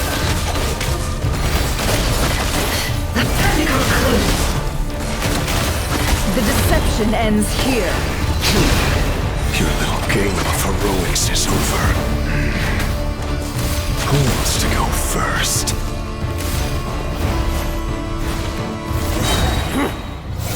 No. Get out of my sight! No! We've been separated! Will it take? You okay?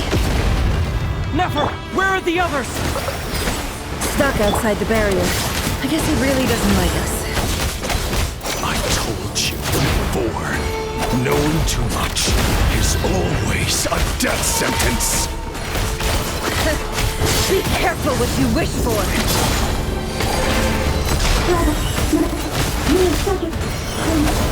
Lama! Can you hear me? Hold on, silence. But at least I know this. Destroyed. Focus. Stick to the plan. Remember, my most important task is to keep stalling him. If I can stall him for long enough, the moment will come.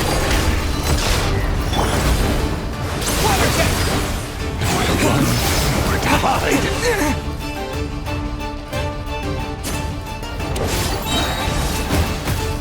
Destroyed. Bombs away! It all falls into place. The deception ends here.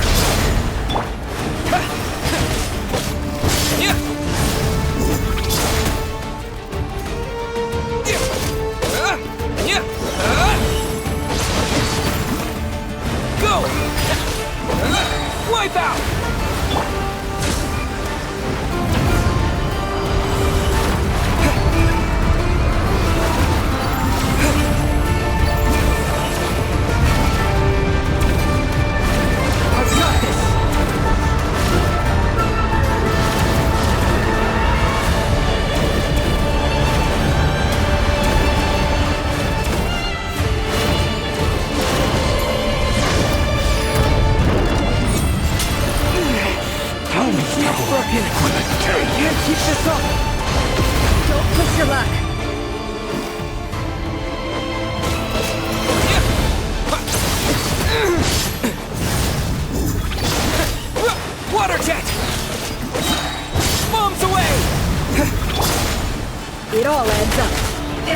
falls into place.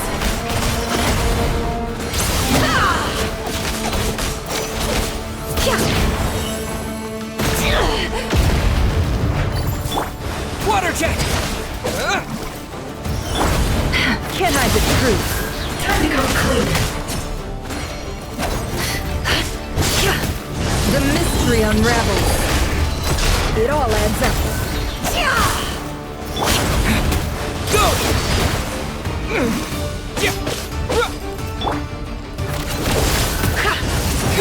It all falls into place. Seek within. Go! Run, nowhere to hide! Your death is within my grasp! Destroyed! Can I reborn?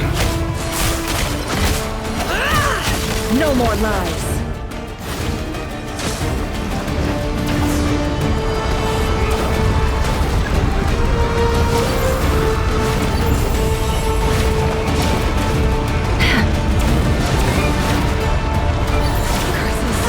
There's no other way.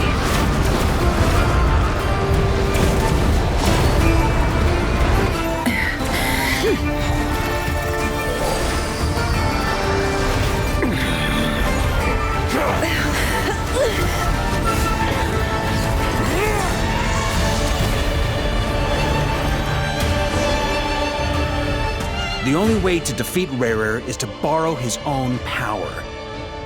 That means Columbina will have to disappear while you two bear the brunt of his attacks. You have to hold on. Find a way to keep him focused on killing the two of you.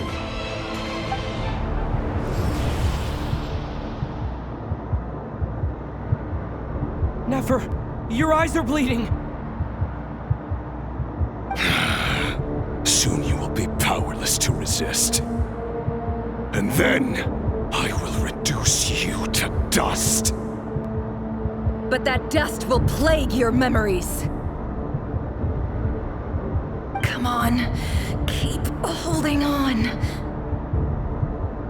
Any other tricks up your sleeve? Let's see them. As entertaining as they are. You've backed yourself into a corner. You don't fool me. I see your fear clear as day. I have to stoke his rage. Make him unleash everything.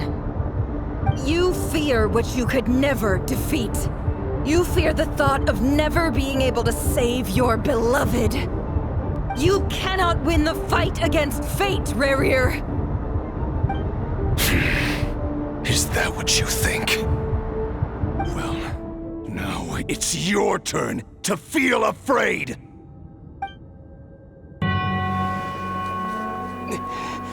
You fear the sound of your own name? Is it us you hate? Or is it what you've become? Let's see what becomes of you!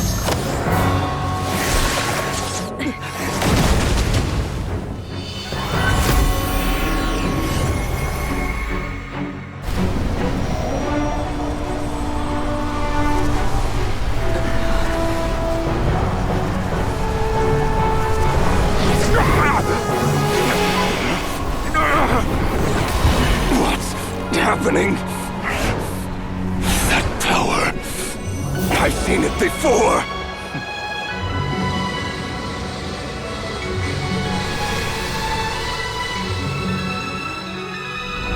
His power is on another level. We'll need to use an alchemical array to convert his power into a usable form. Then quickly channel it into Columbina, rendering her powerful enough to compete with him. I'll join you. I can help.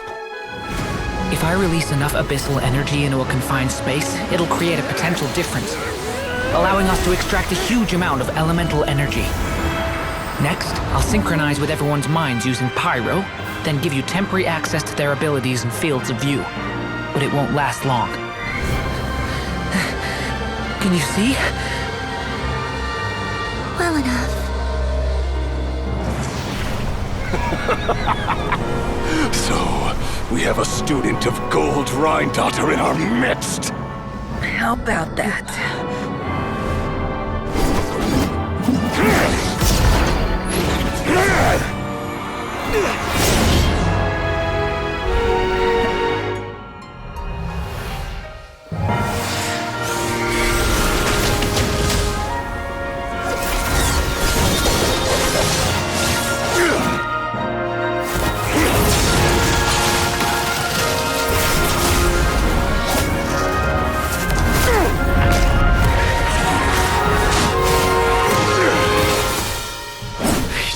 my own power against me? Just like how you stole Kuvaki. Look familiar?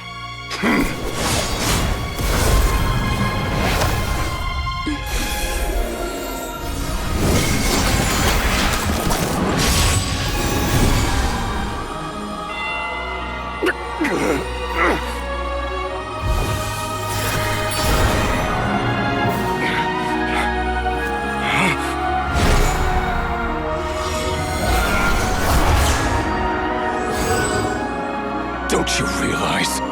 You don't have the power to hold that gate open! I don't, but someone else does.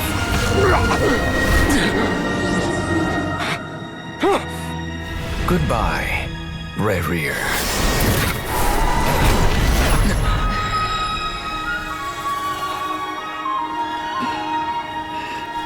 We won.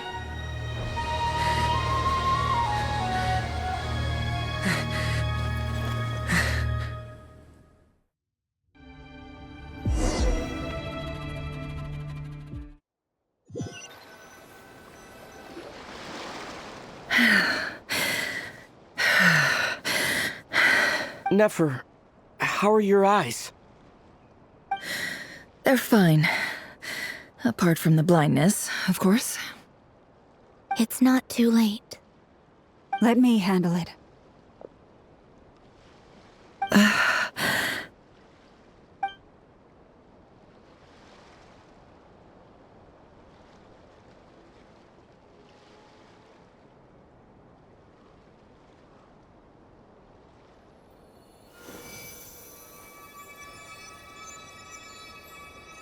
Miss Nefer, it's not like you to lose your composure. That was the most reckless thing I've ever seen you do. Reckless how? The situation was critical. Our lives were at stake. We had to do something. Even so. Okay. I guess you're right. Under the circumstances, it was a wise decision. You traded your eyes for an incredible victory. In business terms, I suppose that's a huge return on investment. I'd be hard-pressed to argue otherwise. Still, I don't like this outcome, and I don't want you to lose your sight for good. People suffer when they make sacrifices they shouldn't have to make, whether that means faith, strength, or in this case, your ability to even see. I had hoped you could win without sacrificing so much as a single hair on your head. Thank you. Really. All done. Don't try and open your eyes just yet. We'll see how you're doing in a couple of days. Until then, please follow your recovery plan to the letter.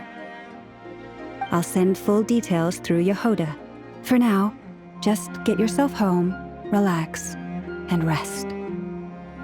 My dear friends, we have fought bravely and achieved a spectacular victory. A dark cloud has been lifted from the skies of Nod-Krai. All in this land will be grateful for what you have done. The moon will remember this day. Thank you both.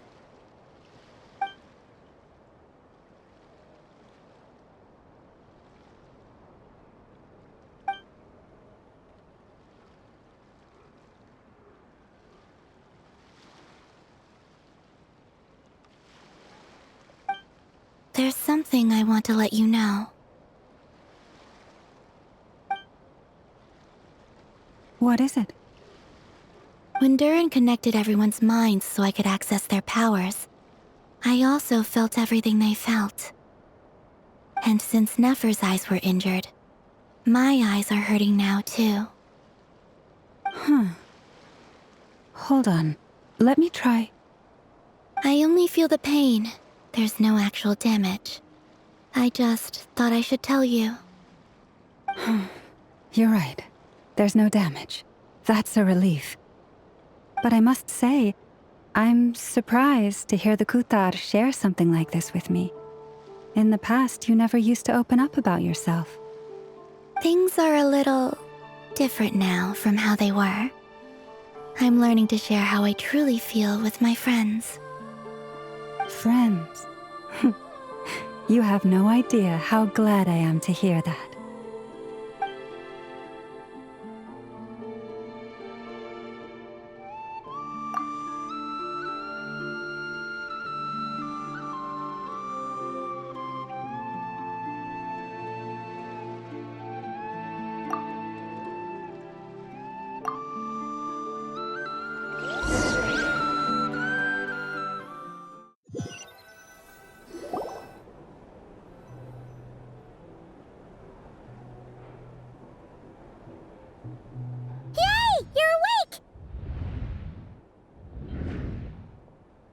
How are you feeling?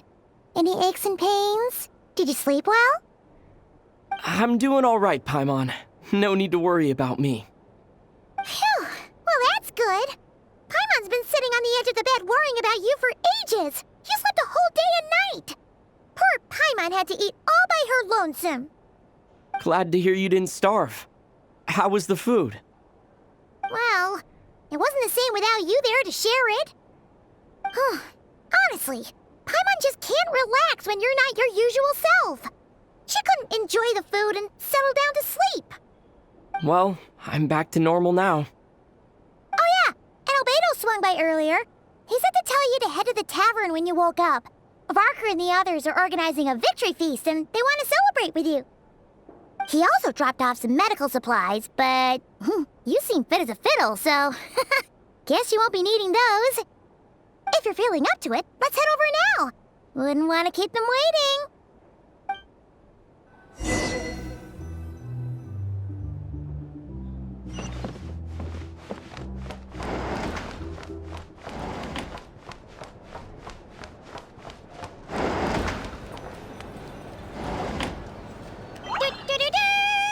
We're here! Oh, Traveler and Paimon! Perfect timing! We were literally just saying how there's no way we're holding this victory feast without you any longer, and we would have postponed it till tomorrow. How are you feeling today? Much better. Thanks. Don't worry about me. Relieved to hear it. If that changes, just let me know. Happy to check you over at any time. Yep, we're here for you. Anything you need, just let us know. Oh wait, where's Nefer? How are her eyes doing? Nefer's right over there. I'm sure she'd love to catch up with you.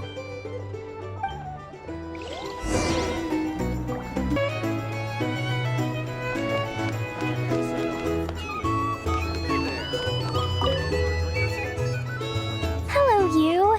Recovered from the battle? Come on, what do you mean? Of course I'm gonna ask.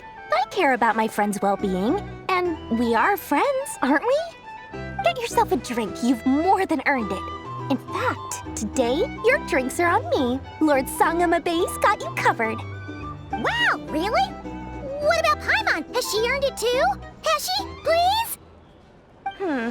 Well, you haven't been through quite as much as the Traveler, but... what the heck, sure. Yay! Wow! Drinks on Dory! What a historic day. Hey, keep your voice down, or everyone else is gonna want in too.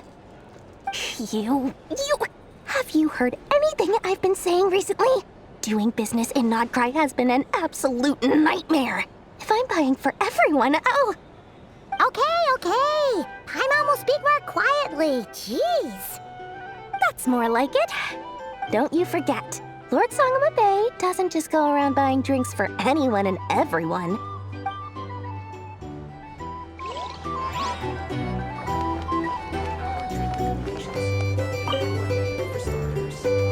I thought of 1,000 ways to congratulate you, but now you're here, words are failing me. The honorary knight stuns them speechless once again. Well said. The honorary knight showed us all how it's done.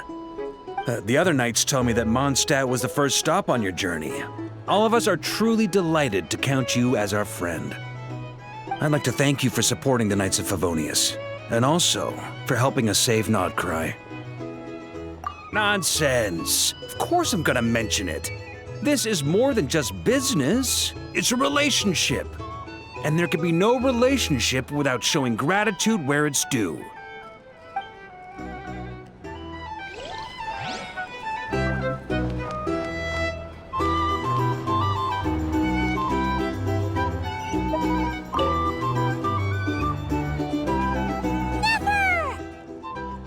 Traveler, Paimon, are you recovering well? Turns out that moon chanter has some real talent after all. My eyes were mostly recovered after just a couple days' rest. I can actually open them again now. Yeah, but you gotta be careful. Lauma says not to strain your eyes while they're still healing. Yes, thank you. I'm well aware. Yehoda, could I borrow you for a moment? I could do with an extra pair of hands. Oh, sure. Coming.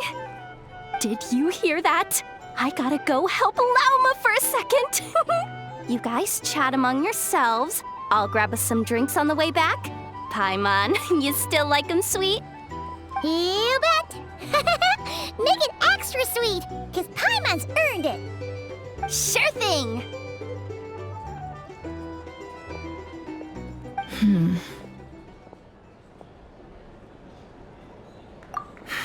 The Raker of Solnari. Kind of a snake, don't you think? No, definitely a snake. A poisonous one who spewed his venomous hatred everywhere. Anyone who seeks revenge out of hatred for other people has become a snake. That's something my dad used to say. Perhaps. I'm sure it sounds like a very wise and open-hearted perspective to your ears. But me? I think hatred is a perfectly justifiable emotion. What else is left when everything you depended on in life gets stripped away? Something's gotta fuel that drive to keep on living. If you're worried about me, you can nip that in the bud. I'm not someone who gets stuck in the past. It's just... I suddenly feel like I was wrong to call my father a liar. He was just a fool. That's why the Academia turned their back on him, and why the other tribes ganged up on him.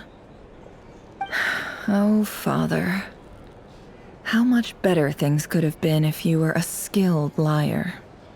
Look at the Ibis King. Thoth is a fiendishly cunning liar.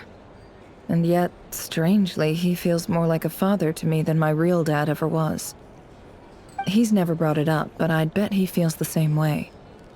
Why else would he give me the power to perceive the truth, while at the same time training me in the art of deception? Well, King Deshret banished him to Aru, which is essentially a prison, and posed 3 questions to him. He promised that he'd have his freedom if he could find the answers. His response was to take on a physical form and approach me, hoping that I could become his envoy and search for one of the answers on his behalf. Did he really think I'd fall for that? He's stuck there. He can't make me return what he gave to me. So that's enough for you to decide he's nice, is it? He's a prisoner, and he was scared. So he decided to perform some good deeds to win people's approval. He lives in fear because he's a deceiver. How is Rerir any different? You can't work as a spy your whole life and expect a happy ending. It's preposterous. Yet I can't say I don't understand it. Liars live in the darkness of their own making, but it's still human nature to want to go on living. They say that a liar's soul is the most worthless thing in the world. What do you think? Good. If you understand that, it means you're smart, and you see things objectively. If you ask me, the soul of a liar really is worth nothing, because all they care about is themselves. For example, when something good falls into my lap, I don't go sharing the news around. Stops other people trying to steal it from me.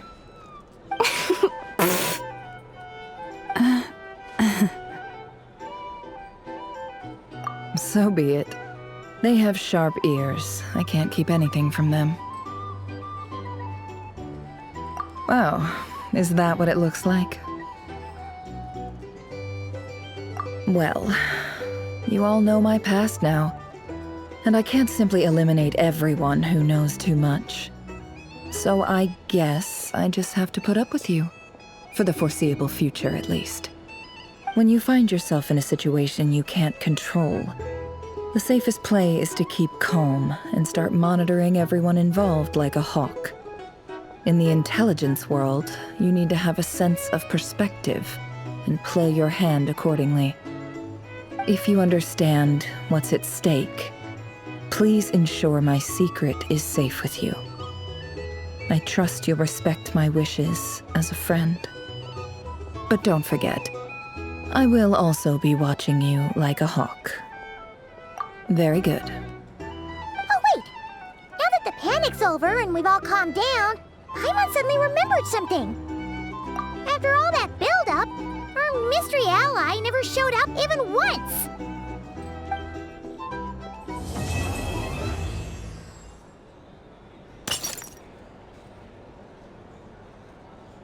Huh? Am I imagining things?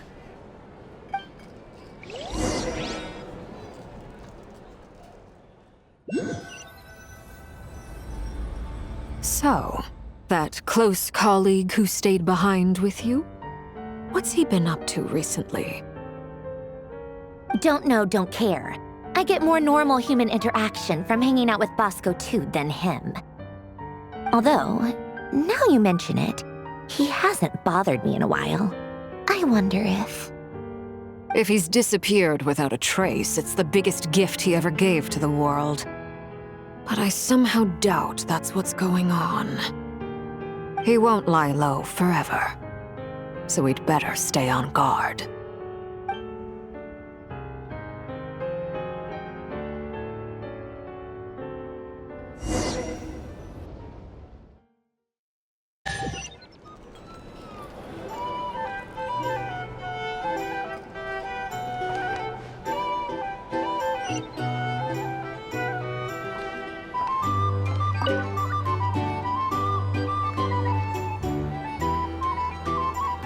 Ah, Lord Sangama Bay. How lovely to see you. I must thank you for the device you provided. It was an enormous help. Would I be right in thinking that it was developed by the Academia? Why come and ask me when you clearly know already? I mostly came to thank you. That's more like it. A little gratitude goes a long way with Lord Sangama Bay. Play your cards right, and you might even stand a chance of becoming my long-term supplier. The chance to work with such a kind and charitable investor as yourself would be a great honor for the Curatorium. Huh? Charitable? Who said anything about charity? First I'm hearing about it.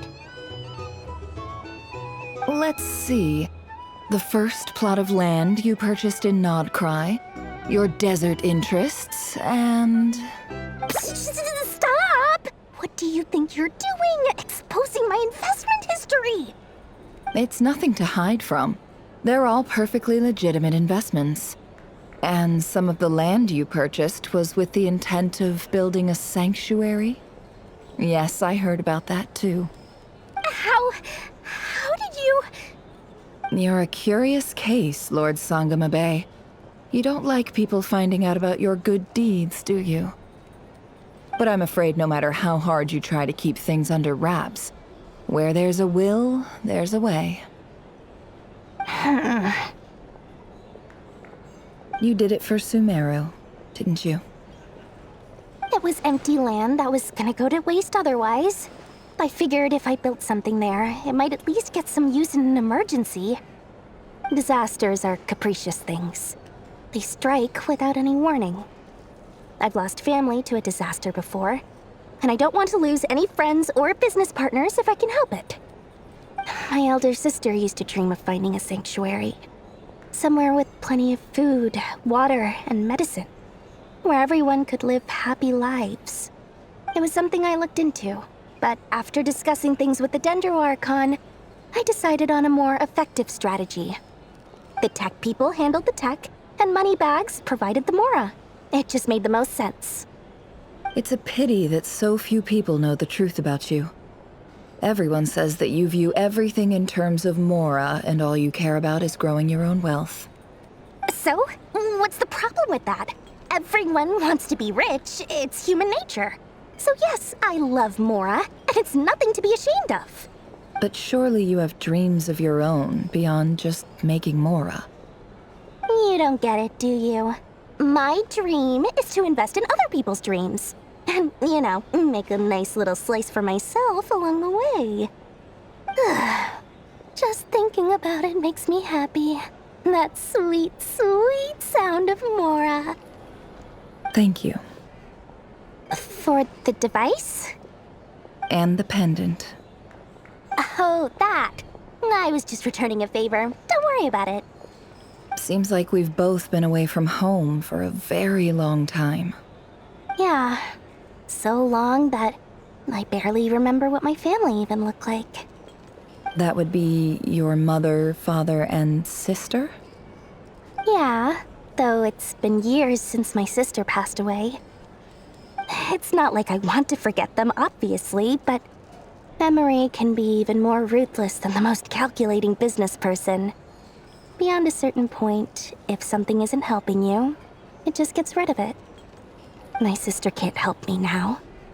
Slowly but surely, her face is fading from my mind's eye. It's become a vague impression. Not everything will fade. When loved ones pass away, the beautiful memories are the ones that last the longest. Yeah, that's true. If you ask me, that's the one silver lining in all of it. Well, that, plus, I'm sure that life is much better now than it was back then. Oh, absolutely. I have tons of Mora, a big beautiful house, business is booming, and I'm as happy as can be. You've got a lot going for you too. Boss of the Curatorium of Secrets? I'm sure there's plenty of Mora to be made in that line of work. I appreciate the vote of confidence.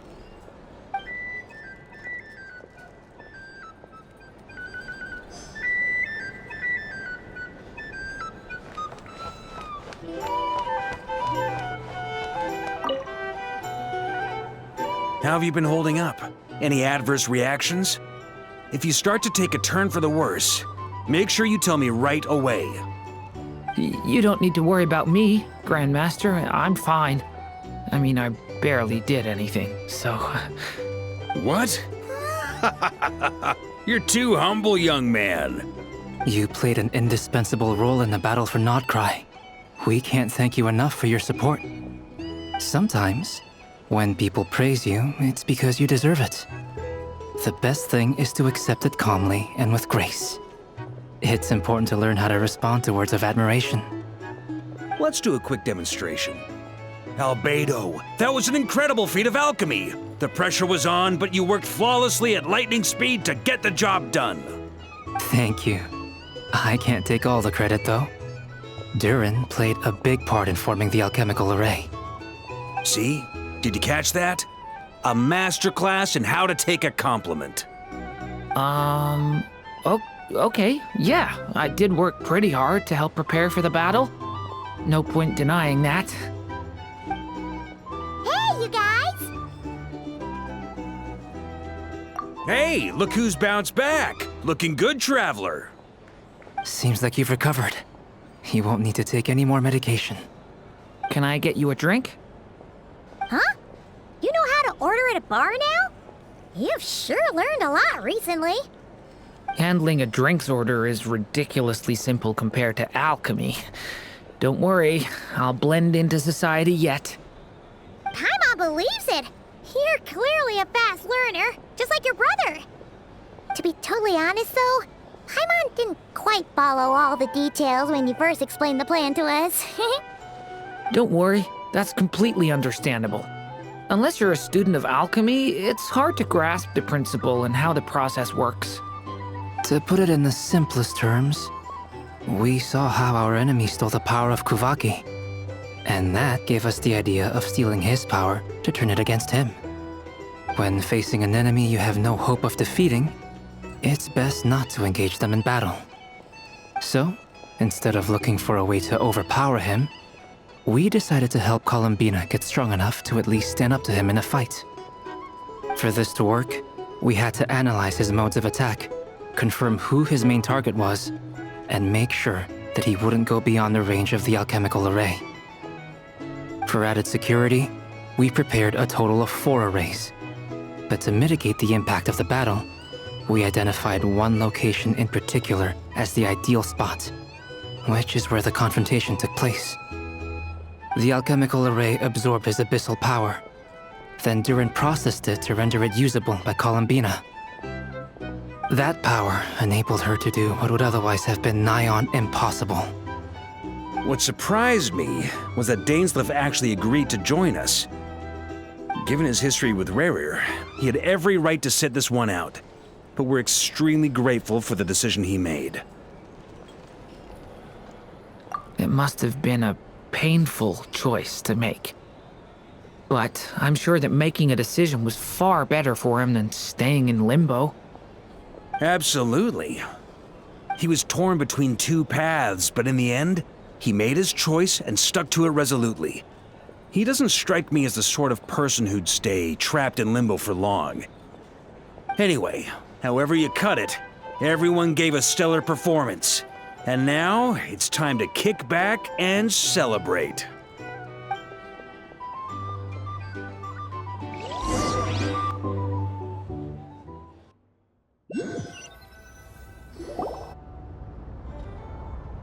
That's the only reason you're here. Yes. I've thought a lot about it. And I've realized that you, me, and Arlecchino should be friends. I think this is very important. So I felt I had to come and tell you. Well, this is a new one. I'm so moved. I can't even hold my teacup. If that's all, you can leave now. Do you not want to be friends with me? Or is it that you prefer being co-workers? What is this, Columbina? Are you deliberately testing my patience threshold? Right now, my politeness module is active. But if you say another word, I swear I'll shut it down. If your politeness module was active, wouldn't you say the word please at some point? Polonia, please see Lady Columbina to the door. Will you still invite me to your next tea party? What? Yes, I think you will. Bye-bye, dear Sandrone.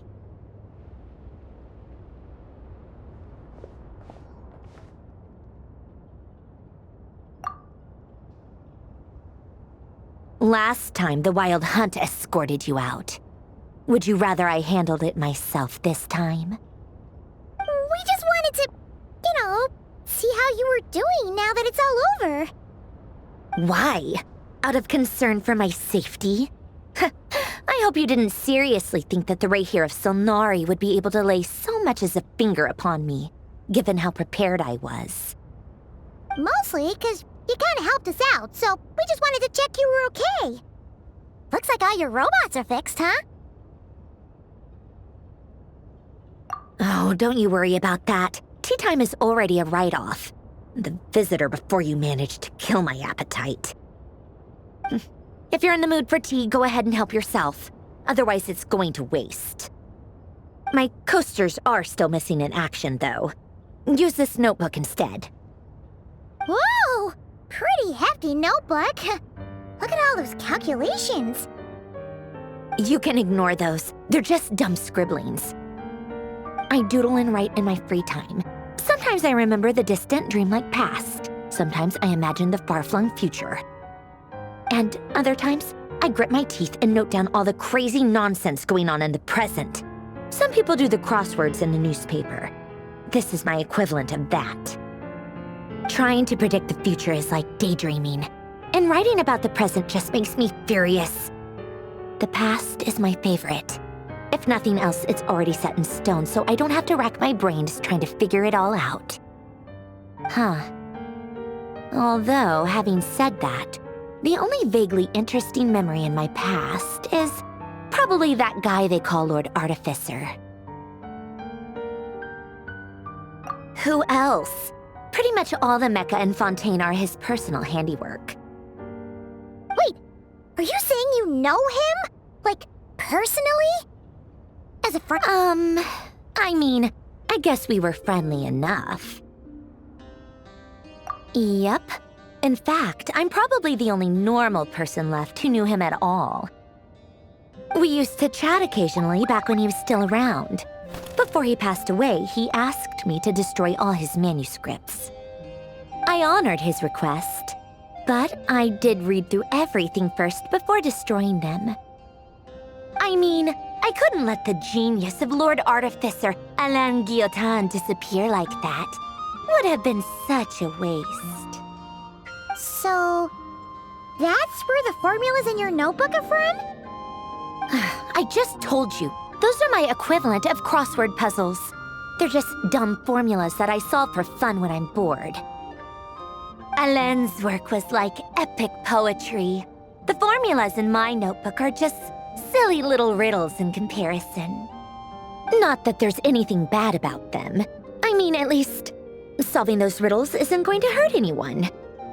Except me, because I lose a few brain cells in the process.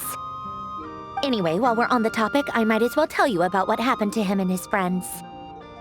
Alain Guillotin had two close buddies, René and Jacob. They spent their childhood years together in the Narzissenkreuz Institute. They were all quite competitive, so there was some rivalry between them, but it was a friendly rivalry. But beneath the friendship and the rivalry ran something deeper, a sense of nostalgia for the past. Unfortunately, childhood would end, the prophecy would come true, the apocalypse would arrive, and the future would never be. A mad dream that would normally only capture the minds of lunatics began to take root in their hearts. A dream of saving the world. And if René and Alain had been people of lesser wits, that dream would probably have ended up as something for them to joke about in their older years. But alas, they were some of the sharpest minds around. They nurtured that dream with the full power of their intellect, and it grew into something that ate away at their souls. The first of them to fall under its spell was René. Against Alain's wishes, he persisted in experimenting on a mutual friend of theirs to try and save their life. Alain did not approve and parted ways with René. It's complicated. Alain wanted to believe that René only did what he did for the sake of their friendship. But when he told me about what happened, I could tell he still had some suspicions about René's motives. Perhaps the seed that would grow into a nightmare had already sprouted in René's mind. Even then. The next time they met, René's soul had been completely engulfed by the dream of salvation. His futile attempt to change the tide of fate only resulted in a wave that swallowed up the world, even before the apocalypse came. And although that wave died down eventually, I hear that it just recently came back with a vengeance. As I understand, René wanted to live out his dream of salvation once more. But I'm told that the attempted resurgence finally died out for good. At long last, René awoke from his deluded dream. Though of course by then it was far too late. What do you think of René? Do you admire his transcendent genius? His view that any price was worth paying to achieve the lofty goal of saving the world? Or do you despise him? Dismiss him as an evil madman who wrought havoc on the lives of everyone around him as he pursued his delusional dream? Same difference, really. Just a matter of perspective.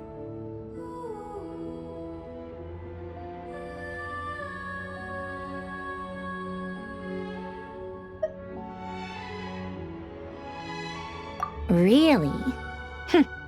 I can't tell whether that's because you disapprove of his deeds or because he failed. Or maybe you have some other reason. René no longer exists in this world, and the dream he started went on to be realized by someone else. I don't like fanatics who give up their whole lives for their ideology.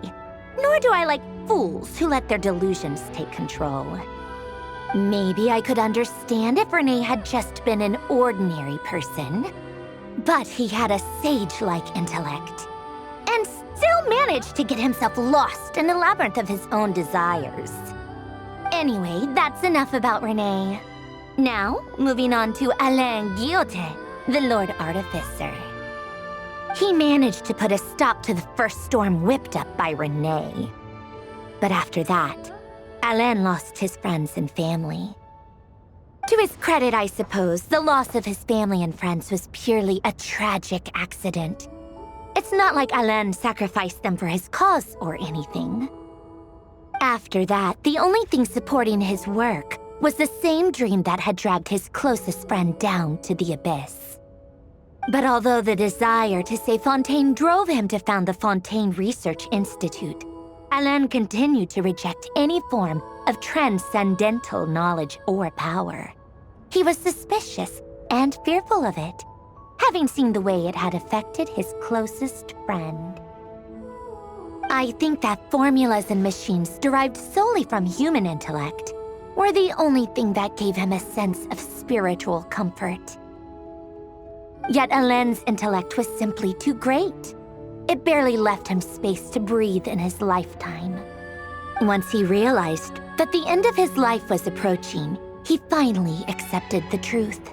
The Nod-Krai Institute needed someone, and a human being, to see its story through to the end. He quit working on his formulas, trading them in for the fairy tales that had played such a formative role in his childhood, but which he'd barely touched in his adult life. He told me that the director of the Nod-Krai Institute used to read those fairy tales to the children as bedtime stories. Apparently, they worked wonders at sending kids off to sleep. I think that all he wanted at that time in his life was to be able to sleep deeply without being plagued by depression. By that point, nothing else really mattered. At the very end, he laid down to rest in the ruins of the former Nod-Krai Institute orphanage, while the Fontaine Research Institute he had founded continued tirelessly with its work. Many years after that, tensions over competing dreams would once again cause a rift, this time between members of the Fontaine Research Institute. But the actions of those fools had nothing at all to do with Alain. And that is the story of two people from the Nod-Krai Institute who both wanted to save the world. One went all in on his fantasy of salvation without ever looking back, and ended up calmly sinking to the bottom of the deepest sea. The other sought desperately to burn bright in his life, even though he wasn't sure where he was going. I do sometimes wonder, why is it that people like them have such grand hopes of saving the world? Even the grandest tree starts as a tiny seed. So perhaps, for each of them, their mission to save the world began with a very simple desire: to save themselves. They were young children with friends and family who mattered to them, desires to explore the meaning of life, ambitions to have a successful career. They didn't want to see all of that taken away in one fell swoop. Or maybe they just wanted to find something to anchor themselves within the chaos, to stop them getting quietly swept away by the storms of life. But instead, the search for their own salvation took them down the rocky road laid out by fate. Do you think the desire to save oneself is enough of a justification to try and save the world? The way you said that sounded just like Alain. I asked him the same question back when he was in his prime, putting all of his energy into his work. He gave the exact same answer as you did. No elaboration, just a quick short answer before getting right back to his work. He was always that way. All right, tea time's over. I owe Arlecchino a favor for telling me these stories. I'll have to bring a whole sack of gifts the next time I visit the House of the Hearth. I'm gonna go tinker with Polonia now. You guys can do whatever you want. As long as it doesn't involve interrupting me. Polonia, exit hibernation mode. Begin diagnostics.